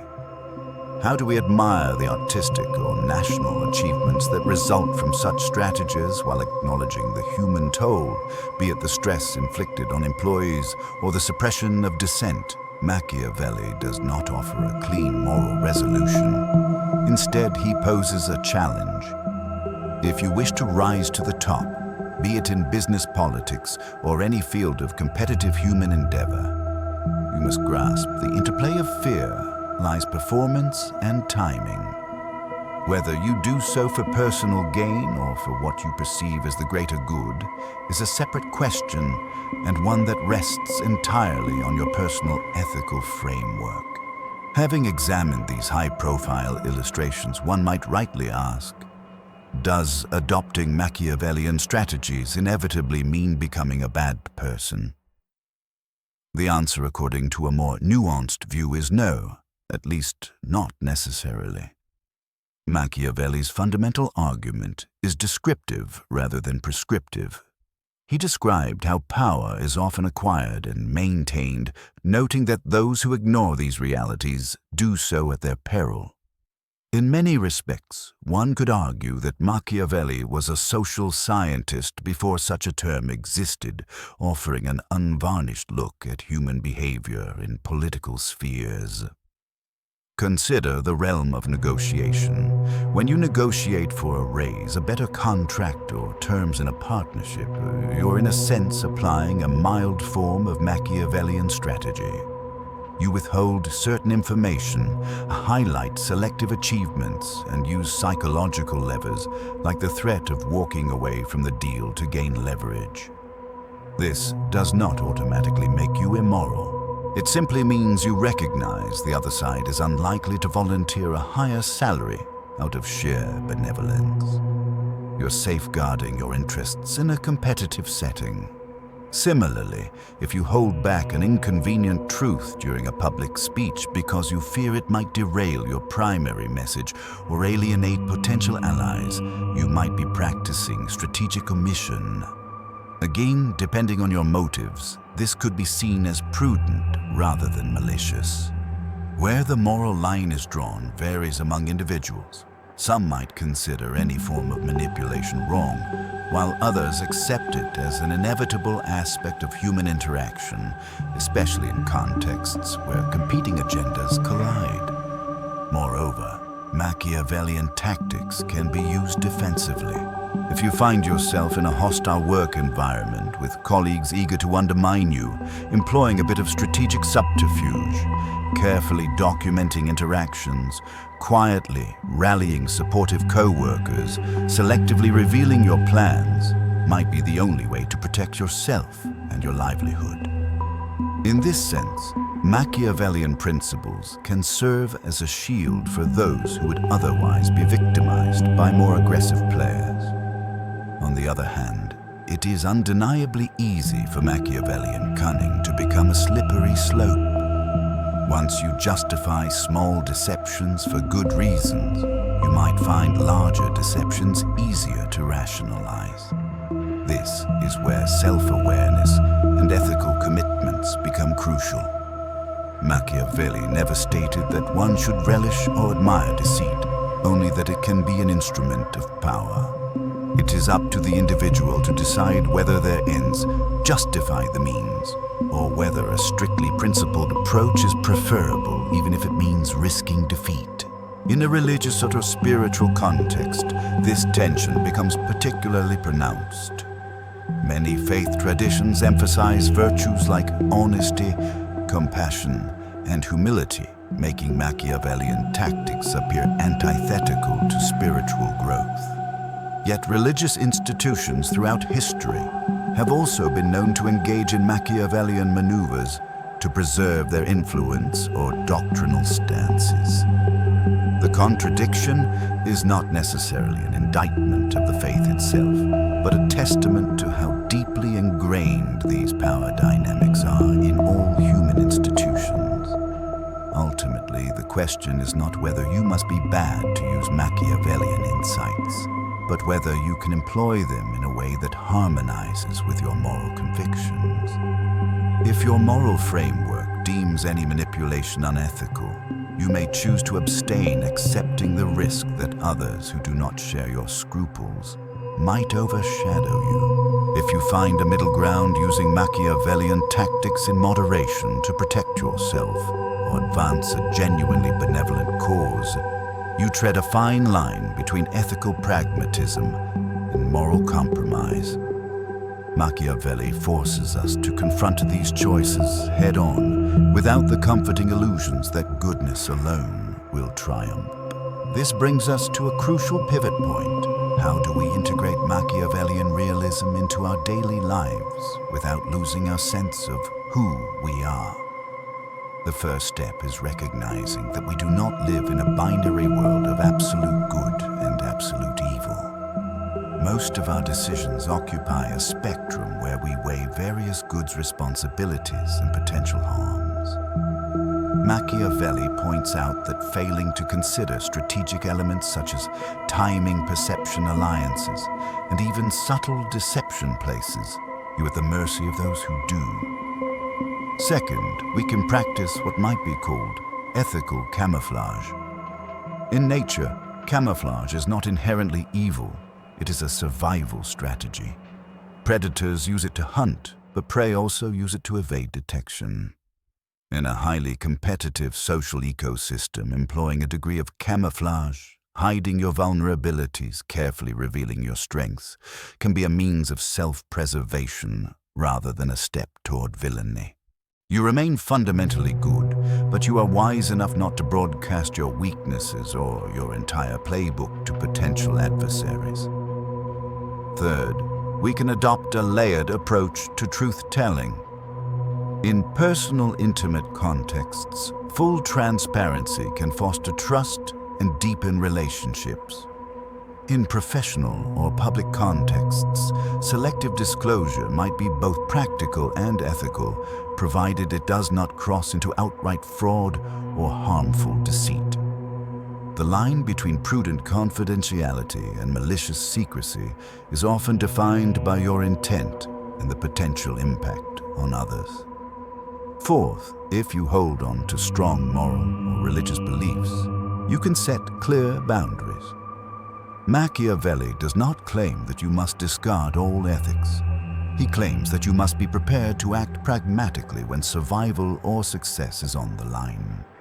You decide which moral lines you will not cross, such as refraining from causing deliberate harm to innocent parties or from spreading malicious falsehoods. As long as your strategic maneuvers respect these boundaries, you might find a balanced, if uneasy, coexistence between Machiavellian realism and your ethical code.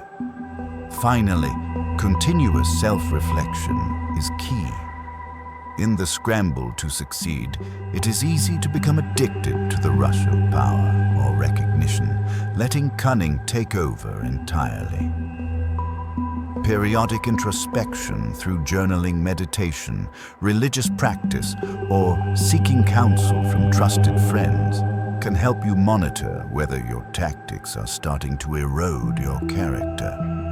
Machiavelli challenges you to accept the world's harsh realities, but he does not demand that you surrender your soul. Indeed, the potential tragedy lies in those who do not merely adopt Machiavellian tactics, but become callous, manipulative individuals as a result. The difference is whether you use Machiavellian insights to protect and advance values you genuinely hold dear, or whether you manipulate them cynically for personal gain at all costs. As we close this second part, it is evident that Machiavelli's teachings leave us with no comfortable absolutes. Instead, we face a mirror reflecting our own capacity for both virtue and cunning.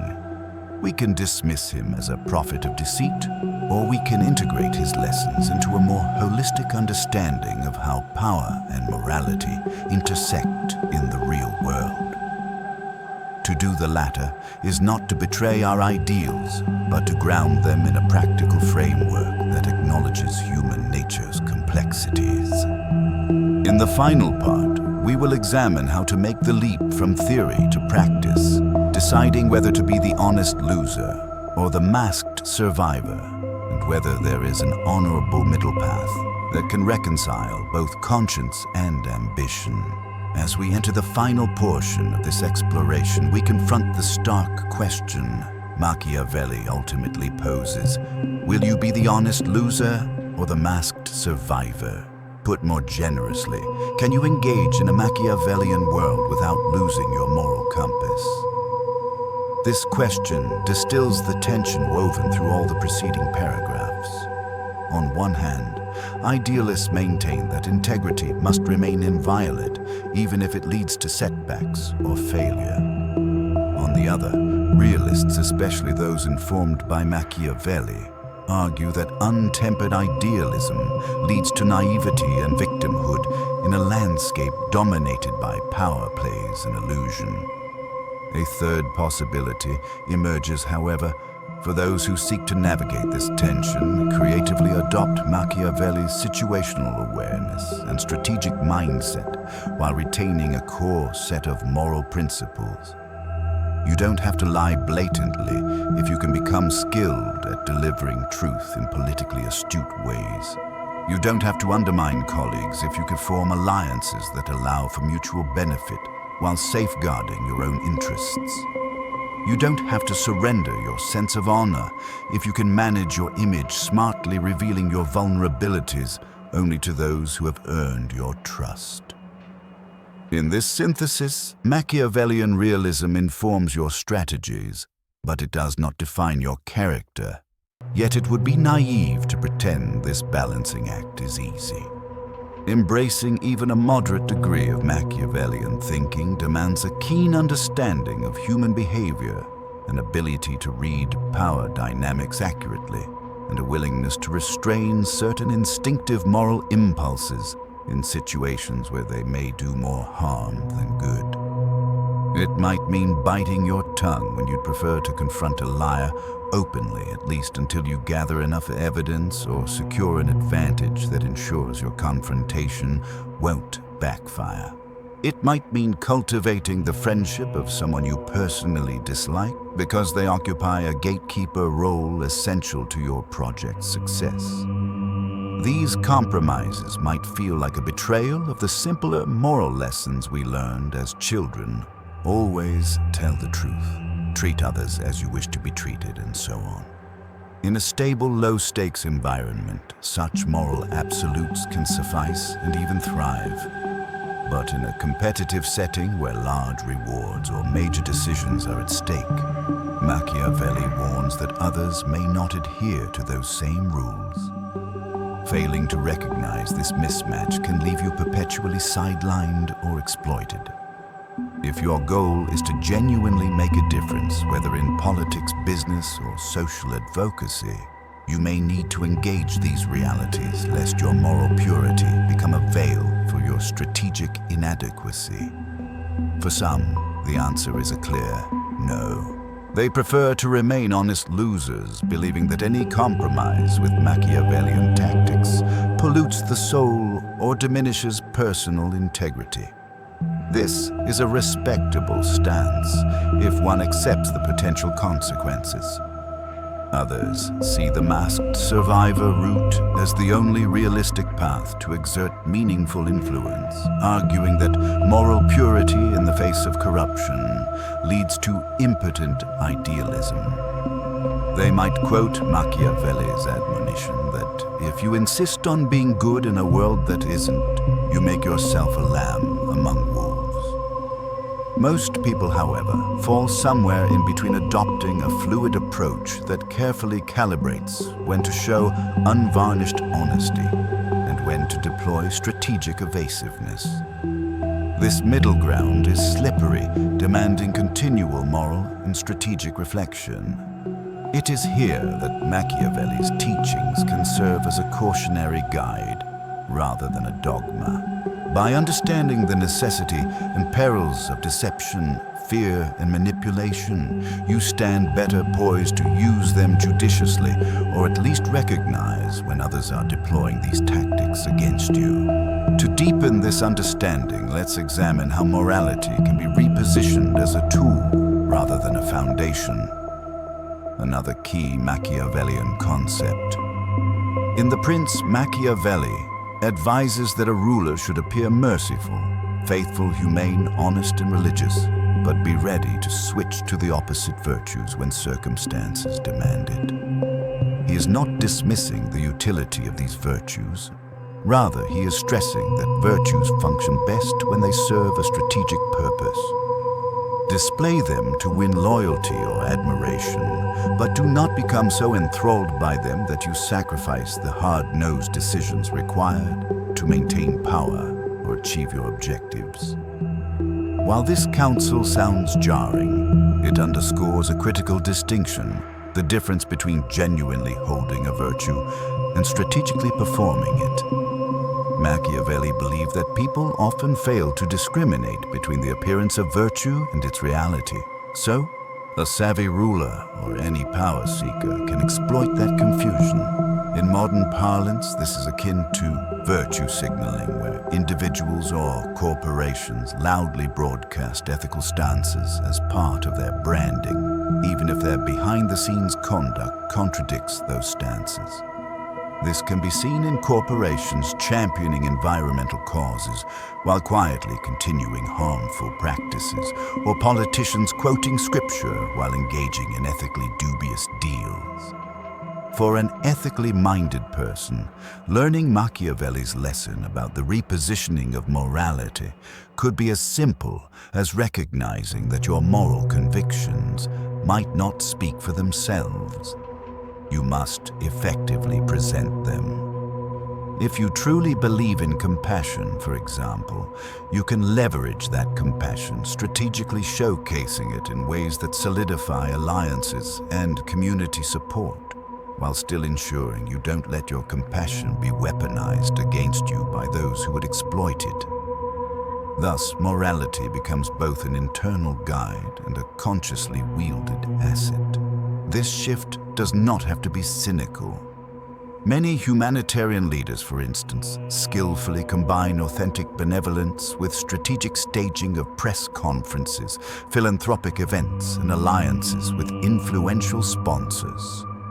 Their moral stance is genuine, but they also understand that unless they visibly demonstrate these virtues to the world, they will not mobilize the collective energy needed to effect change.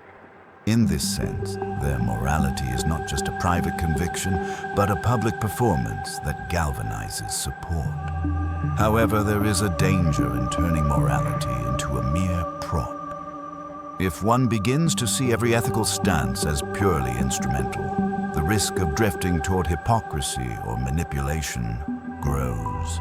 Machiavelli might say that such hypocrisy is inevitable or even necessary in certain situations, but a more nuanced approach would argue that you can maintain the core sincerity of your beliefs while also acknowledging that strategic presentation is crucial for their effective deployment. The moral tightrope walk lies in ensuring that your outward display of virtue does not devolve into a hollow facade. For those troubled by the idea of repositioning morality, it helps to remember that Machiavelli's audience was primarily political rulers in the tumultuous environment of 16th century Italy, where existential threats were commonplace. Transplanting his advice directly into modern life without adjusting for context might lead to an overly Machiavellian stance.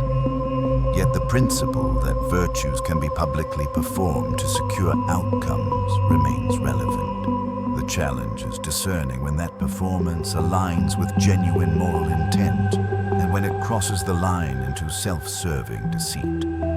In forging this balance, one can retain a sense of moral integrity without remaining oblivious to the power of appearance.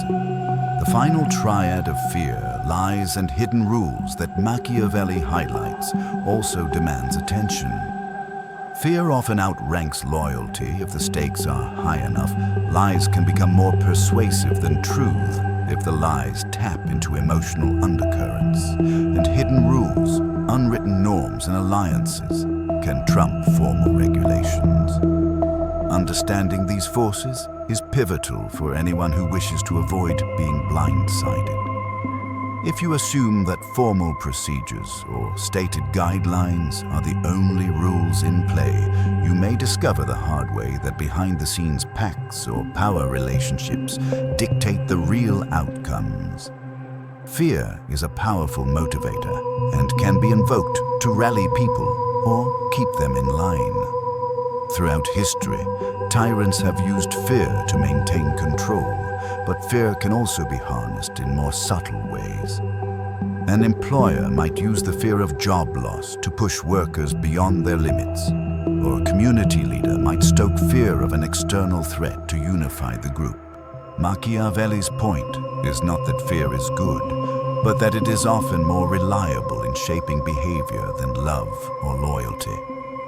In everyday life, recognizing when fear is being used to manipulate you or your colleagues can be the difference between succumbing to pressure and standing your ground.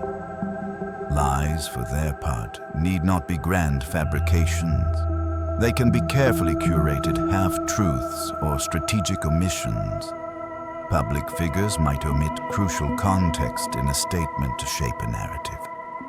A manager might hype a project's prospects while silently ignoring the obstacles that could derail it. Machiavelli would ask, how effectively does the lie serve the objective? From an ethical standpoint, the question becomes whether the objective justifies the deception. A Machiavellian approach at its most ruthless could justify almost any lie if it secures power.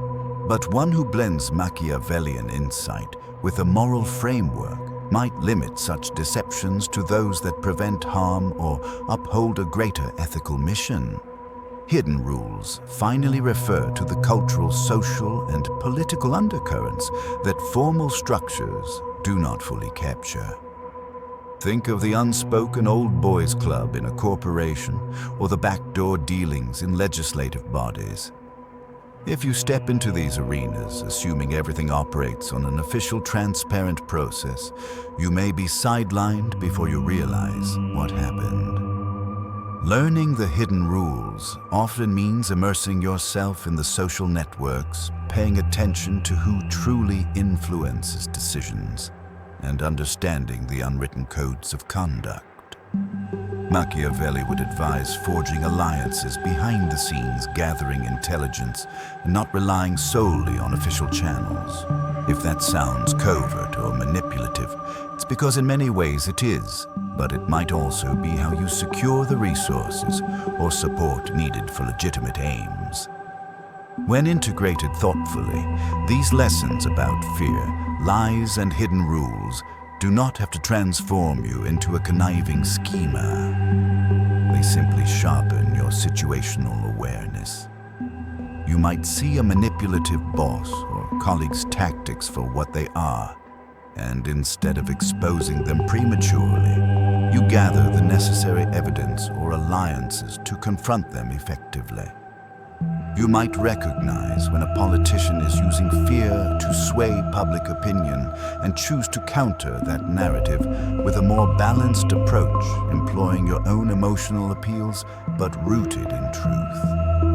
And you might deliberately cultivate networks and mentors that reveal the hidden norms of your organization so you're not perpetually caught off guard by decisions made in smoke-filled rooms. Thus, fear, lies, and hidden rules become navigable forces rather than insurmountable obstacles. Machiavelli's realism offers a torch in the darkness, illuminating the presence of these murky dynamics. Whether you use that torch to guide yourself ethically or to manipulate others nefariously remains your choice. In the concluding paragraphs, we will bring together these themes, highlighting how to walk the line between naive idealism and corrosive cynicism, ultimately charting a path that preserves both your aspirations and your capacity to effect change. Let us now shift to the question of how the most successful people master this performance of power without necessarily being consumed by it. The short answer is they remain adaptable. Machiavelli often emphasized flexibility, knowing when to appear merciful and when to be ruthless, when to speak plainly and when to obfuscate. True masters of power are those who can read a situation and decide which virtues or vices to project, depending on the desired outcome. It is an art that requires emotional intelligence, empathy, even if selectively used, and the capacity to pivot strategies as circumstances evolve. Flexibility does not have to equal moral anarchy. Some leaders and influencers use their adaptability to build collaborative environments, encouraging innovation and creativity by making people feel valued. They deploy Machiavellian tactics only insofar as they protect the team from external threats or ensure that credit is fairly allocated within a competitive structure. Others, however, might use that same adaptability to manipulate subordinates into unhealthy work patterns or to concentrate all glory in themselves. The tool is the same. The morality of its use depends on the wielder. An essential component of adaptability is the ability to handle betrayal and disappointment without succumbing to despair. If you adopt a partially Machiavellian worldview, you become less shocked by acts of treachery because you've anticipated that not everyone operates with the same ethical code. Instead of collapsing into self-pity, you might dissect what went wrong. Did you trust someone too quickly? Did you reveal sensitive information prematurely and adjust your future conduct accordingly? Machiavelli would counsel that the truly powerful individual never stops gathering intelligence, assessing alliances, and refining their understanding of human motives. Yet there's a risk in constantly expecting betrayal, paranoia. The line between healthy caution and debilitating suspicion can be razor thin. To manage this, many successful people cultivate a small inner circle of trusted allies. These are confidants with whom they can be more open, reducing the emotional burden of perpetual vigilance. Meanwhile, in more public or professional settings, they maintain a polished persona and keep certain thoughts or plans concealed. This compartmentalization can be mentally taxing, but it can also provide a buffer against the manipulations of those who mistake candor for weakness. Another hallmark of adaptability is timing. Knowing when to make a decisive move, whether it's releasing a product, forming a partnership, or confronting an adversary, can make the difference between victory and failure. Machiavelli understood that ill-timed displays of force or generosity could backfire. A display of force too early might rally opposition, while a display of generosity too late might appear desperate. Savvy operators study the climate, both emotional and factual, before making their play. This might involve waiting until an adversary is vulnerable, or until public sentiment is ripe for a new initiative, or until a competitor's credibility has waned. As the proverb goes, strike while the iron is hot, but Machiavelli adds the corollary and know precisely when it is hot enough. Lastly, these successful individuals often engage in self-critique and continuous learning. Machiavelli's text is an evolving manual, not a one-time prescription. The world changes, alliances shift, and new technologies reshape how power is exercised. If you cling to outdated tactics like a politician ignoring social media in the digital age, you risk obsolescence.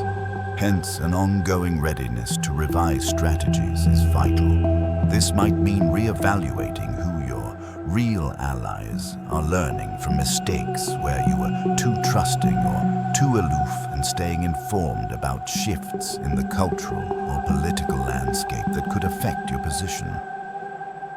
In sum, mastering the performance of power without being overtaken by cynicism involves embracing flexibility, maintaining a core group of trusted associates, carefully choosing your moments to act, and never stopping the process of self-improvement. Machiavelli handed us the script for how power games often unfold. It's up to us to decide how we'll use it, and whether we can do so without discarding our moral identity. The dilemma remains: can one truly be both kind and cunning?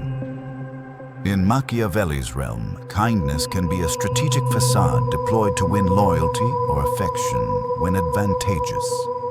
Yet many morally upright individuals experience kindness not as a strategy, but as a genuine reflection of empathy or compassion. One might argue that blending these two orientations, authentic kindness and strategic cunning, demands a level of self-awareness that few people can sustain. The risk is that strategic kindness drifts into manipulation, or that genuine kindness leaves one unprotected. A possible resolution is to treat kindness as a guiding principle in personal relationships, and as a strategic choice in broader, more impersonal contexts. For example, you might genuinely care for close friends and family, showing kindness without any calculation. In the professional arena, you could still act kindly, but remain mindful of how this kindness might be perceived or exploited. If a colleague repeatedly asks for help but never reciprocates, your kindness might shift into a more measured cooperation. You are no less compassionate, but you are not oblivious to the fact that repeated unilateral kindness can lead to burnout or exploitation. Machiavelli would caution that if your kindness is absolute, if you cannot withhold it or manage it strategically, you risk empowering those who do not share your benevolent outlook. The truth is, not everyone reciprocates goodwill, and the harshest reality is that some people deliberately prey on the kind-hearted. Recognizing this does not necessitate becoming cruel. It necessitates setting boundaries. Indeed, boundary setting can be seen as a Machiavellian adaptation for kind-hearted individuals. By determining in advance how far your generosity extends, you avoid being caught off guard by manipulative individuals who would push you beyond your limits. Another angle is the relationship between cunning and empathy. Being cunning often requires the ability to read people's emotions, desires, and insecurities, a skill not unlike empathy. The difference is that empathy is typically motivated by concern for the other person's well-being, while Machiavellian cunning can involve using that emotional insight for personal advantage.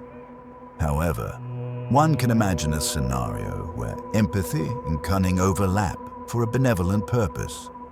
A leader might sense employee burnout and strategically implement policies that boost morale and productivity, creating a workplace environment that appears generous, but also serves the leader's ambition of building a high-performing team.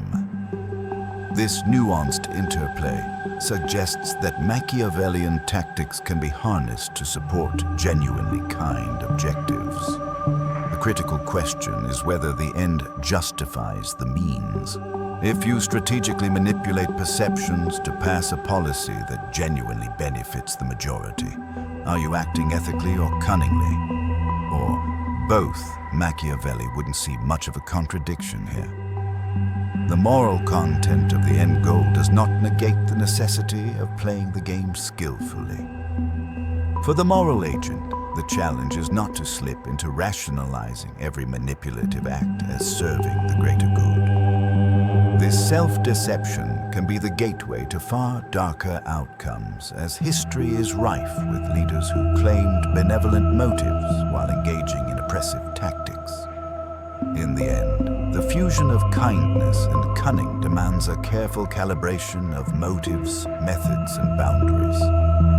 You leverage Machiavellian insights to safeguard your aspirations and those you care about, but you do not let cunning consume your capacity for genuine care. It is a delicate balance, one that requires frequent self-reflection, honest feedback from trusted allies, and a willingness to recalibrate as situations evolve. Machiavelli may not have offered a bulletproof guide for this fusion, but he laid bare the pressures and perils that make achieving it so challenging. At this juncture, it is valuable to reflect on specific practical steps that a morally conscious individual might adopt to navigate a Machiavellian environment. First, map out your power landscape. Understand who holds influence in your organization or social circle, and identify the informal networks that often have more sway than official hierarchies. You need not ingratiate yourself to everyone, but you should know where potential threats and allies reside. Second practice, strategic communication. Share information on a need-to-know basis, particularly if you're working on sensitive projects. If you are too transparent, you risk giving competitors the ammunition to undermine you. If you're too secretive, you might alienate potential allies. Finding that sweet spot requires observation and calibration. Third, develop emotional intelligence. Recognize the emotional triggers that might sway your colleagues or adversaries. Tread carefully around sensitive issues and be aware of how your own emotions can be leveraged against you. Machiavelli's emphasis on fear and desire can be reframed in modern terms. People often move towards pleasure or away from pain. Craft your persuasion strategy with these motivations in mind without necessarily resorting to falsehoods. Fourth, protect your reputation. Machiavelli would say that your image is at least as important as your actions, if not more so. Guard against public missteps or scandals that can tarnish your standing. This does not require living a lie. It requires managing your public persona so that any vulnerabilities are addressed privately rather than broadcast widely. Fifth, form alliances with discernment. Seek out people whose goals align with yours, but also maintain a healthy skepticism. A strong alliance can amplify your power, but a poorly chosen one can drag you into conflicts or controversies you never anticipated. Remember that alliances are not static. Machiavelli recognized that alliances shift as interests and external pressures change. Remain open to recalibration. Sixth, study the legal and policy frameworks in your environment. Know the official rules, but also be mindful of how they can be bypassed. This doesn't mean you must engage in illegal or unethical behavior. It means you shouldn't be blindsided when others do. By understanding the loopholes, you can either use them responsibly or guard against their misuse by adversaries. Seventh, maintain a moral core. Decide which lines you refuse to cross, even if it means surrendering certain opportunities. Clearly, articulating your moral non-negotiables helps prevent the slow erosion of your ethics under continuous pressure. If faced with a choice that violates your core values, you can walk away knowing you acted with integrity, yet you do so fully aware of the Machiavellian cost. Eighth, learn from mistakes without descending into cynicism. If you find you have been too trusting, let that inform future caution, but do not let it extinguish your capacity for genuine connection. If you discover you have compromised your ethics more than you intended, reevaluate your boundaries and reaffirm your moral commitments. Machiavelli offers a worldview that can be bleak, but it need not transform you into a permanent skeptic of human goodness. These steps, while structured, are far from exhaustive. They offer a starting framework for anyone who wants to navigate the gap between moral ideals and Machiavellian realpolitik. Adopting these strategies does not guarantee victory in every power struggle, but it does bolster your resilience and strategic thinking. You become neither a naive lamb nor a vicious wolf, but rather a fox, cautious, adaptable, and increasingly aware of the snares that litter the field. As we near the conclusion, it's instructive to revisit why Machiavelli remained so controversial centuries after his death. His refusal to align with the comforting belief that virtue naturally wins is profoundly unsettling. Traditional moral and religious teachings suggest a cosmic justice in which good deeds are eventually rewarded and evil is ultimately punished. Machiavelli conversely insists that in the mortal sphere, power often trumps virtue unless virtue is shrewd enough to protect itself. This subversion of moral optimism earned him the label teacher of evil from his critics. Yet his defenders argue that he was merely the first political thinker to openly admit what others preferred to veil with lofty rhetoric. Moreover, his insights have found resonance in every era, from the rise of absolute monarchies to modern corporate politics. Leaders who read Machiavelli often see reflections of their own experiences in political campaign strategies, diplomatic negotiations, and business acquisitions. The cunning, the betrayal, the performance, the timing, it all still rings true. This timeless relevance solidifies Machiavelli's position as a foundational figure in the study of power dynamics, even if many vehemently disagree with the moral implications of his work. That said, we must beware of the Machiavellian trap, where one justifies unethical actions by appealing to realism. The trap is not unique to Machiavelli's teachings, but can be found wherever a pragmatic perspective overshadows moral consideration. If you decide that everyone else is doing it, you may rationalize unethical behavior in the name of survival or success. This logic can lead to a downward spiral, turning organizations and societies into arenas of unchecked corruption. Machiavelli acknowledges the possibility of corruption, but he does not claim it is inevitably beneficial. He simply states that immoral tactics can be highly effective, and that ignoring this fact is self-defeating. There is also a collective dimension to consider. If too many individuals adopt overly Machiavellian tactics, trust erodes, making cooperation nearly impossible. A functional society requires a degree of genuine honesty and collaboration to operate. Imagine a world where every contract is suspect, every handshake deal is a potential betrayal, progress stalls, and mutual suspicion becomes the norm. Thus, ironically, an overabundance of Machiavellian behavior can be self-defeating for the society as a whole, even if it benefits certain individuals in the short run. This raises ethical and practical questions about how much Machiavellian cunning any community can tolerate before it undermines its own foundation. From a religious standpoint, Machiavelli can be seen as the ultimate cautionary figure. If divine or karmic justice exists, then adopting purely Machiavellian strategies might yield temporal success, but incur spiritual or metaphysical costs. Yet even devout believers in such justice might concede that Machiavelli illuminates the gap between the kingdom of heaven and the kingdom of men, highlighting the harsh realities that can test one's faith.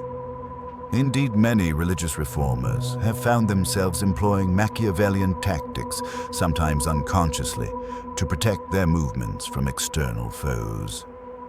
All this complexity underscores the brilliance and the danger of Machiavelli's legacy. He forces us to confront a reality that is often uncomfortable. Virtue does not inherently guard us from harm or guarantee our success. To survive and thrive, we may need to learn how not to be good. The real question is whether we can do so sparingly, prudently, and with an ethical compass that ensures we do not lose ourselves in the process.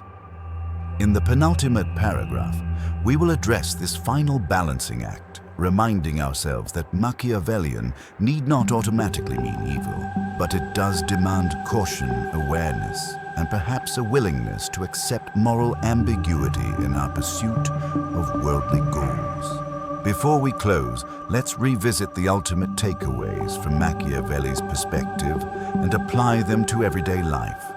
The notion that the world doesn't reward goodness, it rewards power, can strike us as cynical. But if we reinterpret power to encompass the ability to effect change, be it personal, communal, or global, then Machiavelli's message might actually embolden us to pursue that power constructively. Instead of passively hoping good intentions will prevail, we actively cultivate the skills and alliances needed to ensure our moral visions have a fighting chance. This proactive stance requires us to adapt, not to surrender. We can maintain a firm moral center while employing astute strategies. The key is to keep our ends in harmony with ethical principles, ensuring that our Machiavellian means serve rather than subvert our moral goals. This alignment is admittedly challenging, as strategic thinking often tempts us to take shortcuts. Yet if enough morally grounded individuals become as savvy about power as their unscrupulous counterparts, we might collectively elevate the baseline of public discourse, corporate ethics, and social policy. A second key takeaway is the recognition that not everyone shares our moral frameworks. Realizing that deceit, fear, and performance can be potent tools for others fosters vigilance. It does not require paranoia, but it does demand we remain alert to possible manipulations. We can then respond with calculated countermeasures, forming alliances, gathering verifiable data, or presenting emotionally resonant counter-narratives, rather than being caught defenseless. A third lesson is the transformative power of perception. Even if you possess genuine talent or virtue, it is prudent to learn how to showcase these qualities effectively. This could mean improving your communication skills, cultivating your personal brand, or strategically seeking endorsements from influential figures. If you refuse to engage in the theater of public impression, be prepared for those who do to outshine you, even if they lack your substance. finally recognize that moral purity is not always the best route to moral outcomes. Sometimes you must act in ways that are not wholly transparent or that bend the usual conventions of honesty. This does not mean you become immoral. It means you are operating in a context where naive exposure could nullify your ability to do good. Machiavelli might say it is better to compromise your openness a bit than to be destroyed by those who have no qualms about subterfuge. If your ultimate objective is genuinely benevolent, then safeguarding your position and resources could be considered a moral imperative so long as you do not cross the boundaries you have set for yourself. In sum, Machiavelli provides a lens for seeing the world as it often is, rather than as we wish it to be. His insights can help us avoid pitfalls and protect what we cherish. Yet they come with a warning label: wielding power always carries the risk of corruption. The onus is on us to remain self-aware, to question our motives, and to measure the impact of our strategies on others. If we can do so, perhaps we can refine Machiavellian realism into a tool for enlightened leadership rather than a blueprint for exploitation. We arrive now at the concluding reflection: the choice is yours. Machiavelli, were he observing your life, would likely challenge you to abandon any illusions that sheer virtue or absolute honesty will unfailingly safeguard your interests. He would remind you that cunning adversaries may flourish while you stand on principle. Yet he would also leave the decision of how far you are willing to go and what you aim to achieve squarely in your hands. He acknowledges that moral convictions can and do exist, but warns they are not bulletproof in a world teeming with political predators. In practical terms, this might mean you opt for the honest loser route, prioritizing absolute transparency and ethical purity content in your conscience, even if it costs you career advancement, wealth, or influence. Alternatively, you might embrace the masked survivor path, tactically wielding deception or selective truth to shield yourself and pursue your ambitions while keeping a vigilant eye on the moral line you refuse to cross.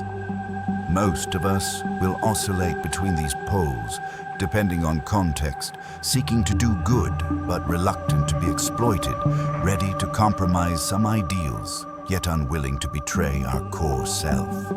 Ultimately, Machiavelli compels us to do one thing above all: wake up. Wake up to the complexities of human nature, the fragility of trust, and the manipulative power of illusions. Wake up to the fact that institutions, from governments to corporations to religious bodies, can be arenas for both noble endeavors and cutthroat stratagems. In this awakening, we gain the freedom to choose our methods responsibly rather than stumbling blindly and then lamenting our victimhood when others outmaneuver us. And so this is your move. Will you stand firm in unwavering honesty, accepting the risks? Will you don the Machiavellian mask, strategically revealing only what serves your cause? Or will you chart a middle course, striving to integrate moral conviction with tactical acumen? There is no one-size-fits-all answer for life's labyrinth of choices. Alliances and adversaries is too intricate for a universal formula. However, if there is any final guidance to be extracted from Machiavelli's work, it may be this: remain flexible, observe keenly, and understand that goodness alone is not guaranteed to win.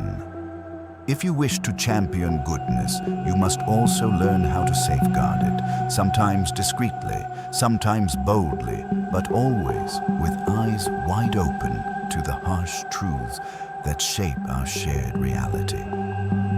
In the end, the world isn't listening. It's watching, as Machiavelli would say. It watches who projects power, who navigates illusions, and who can balance moral values with the capacity to defend them. Whether you see that as an invitation to cynicism or as a clarion call to strategic virtue, is a matter only you can decide. But one thing remains indisputable. Machiavelli's voice resonates across centuries because it taps into a timeless undercurrent of human behavior. By understanding his lessons, and by reflecting honestly on how they intersect with your own ambitions and ethics, you stand a far better chance of shaping your destiny rather than being shaped by it. Personally, exploring Machiavelli's teachings isn't about embracing cynicism, it's about reclaiming your power. It's about understanding the hidden rules of the game so you can protect what truly matters to you without losing sight of your integrity. We've learned together that being good doesn't mean being naive. Sometimes kindness must be paired with caution, honesty balanced by discretion. Adopting a more strategic approach to life's challenges doesn't diminish your values. It strengthens your ability to uphold them effectively. I'd love to hear your thoughts on this delicate balance. Do you agree that we can remain morally grounded while strategically navigating a complex world? Share your stories, your disagreements, and your insights below. Let's keep the conversation going, because your voice matters in this community.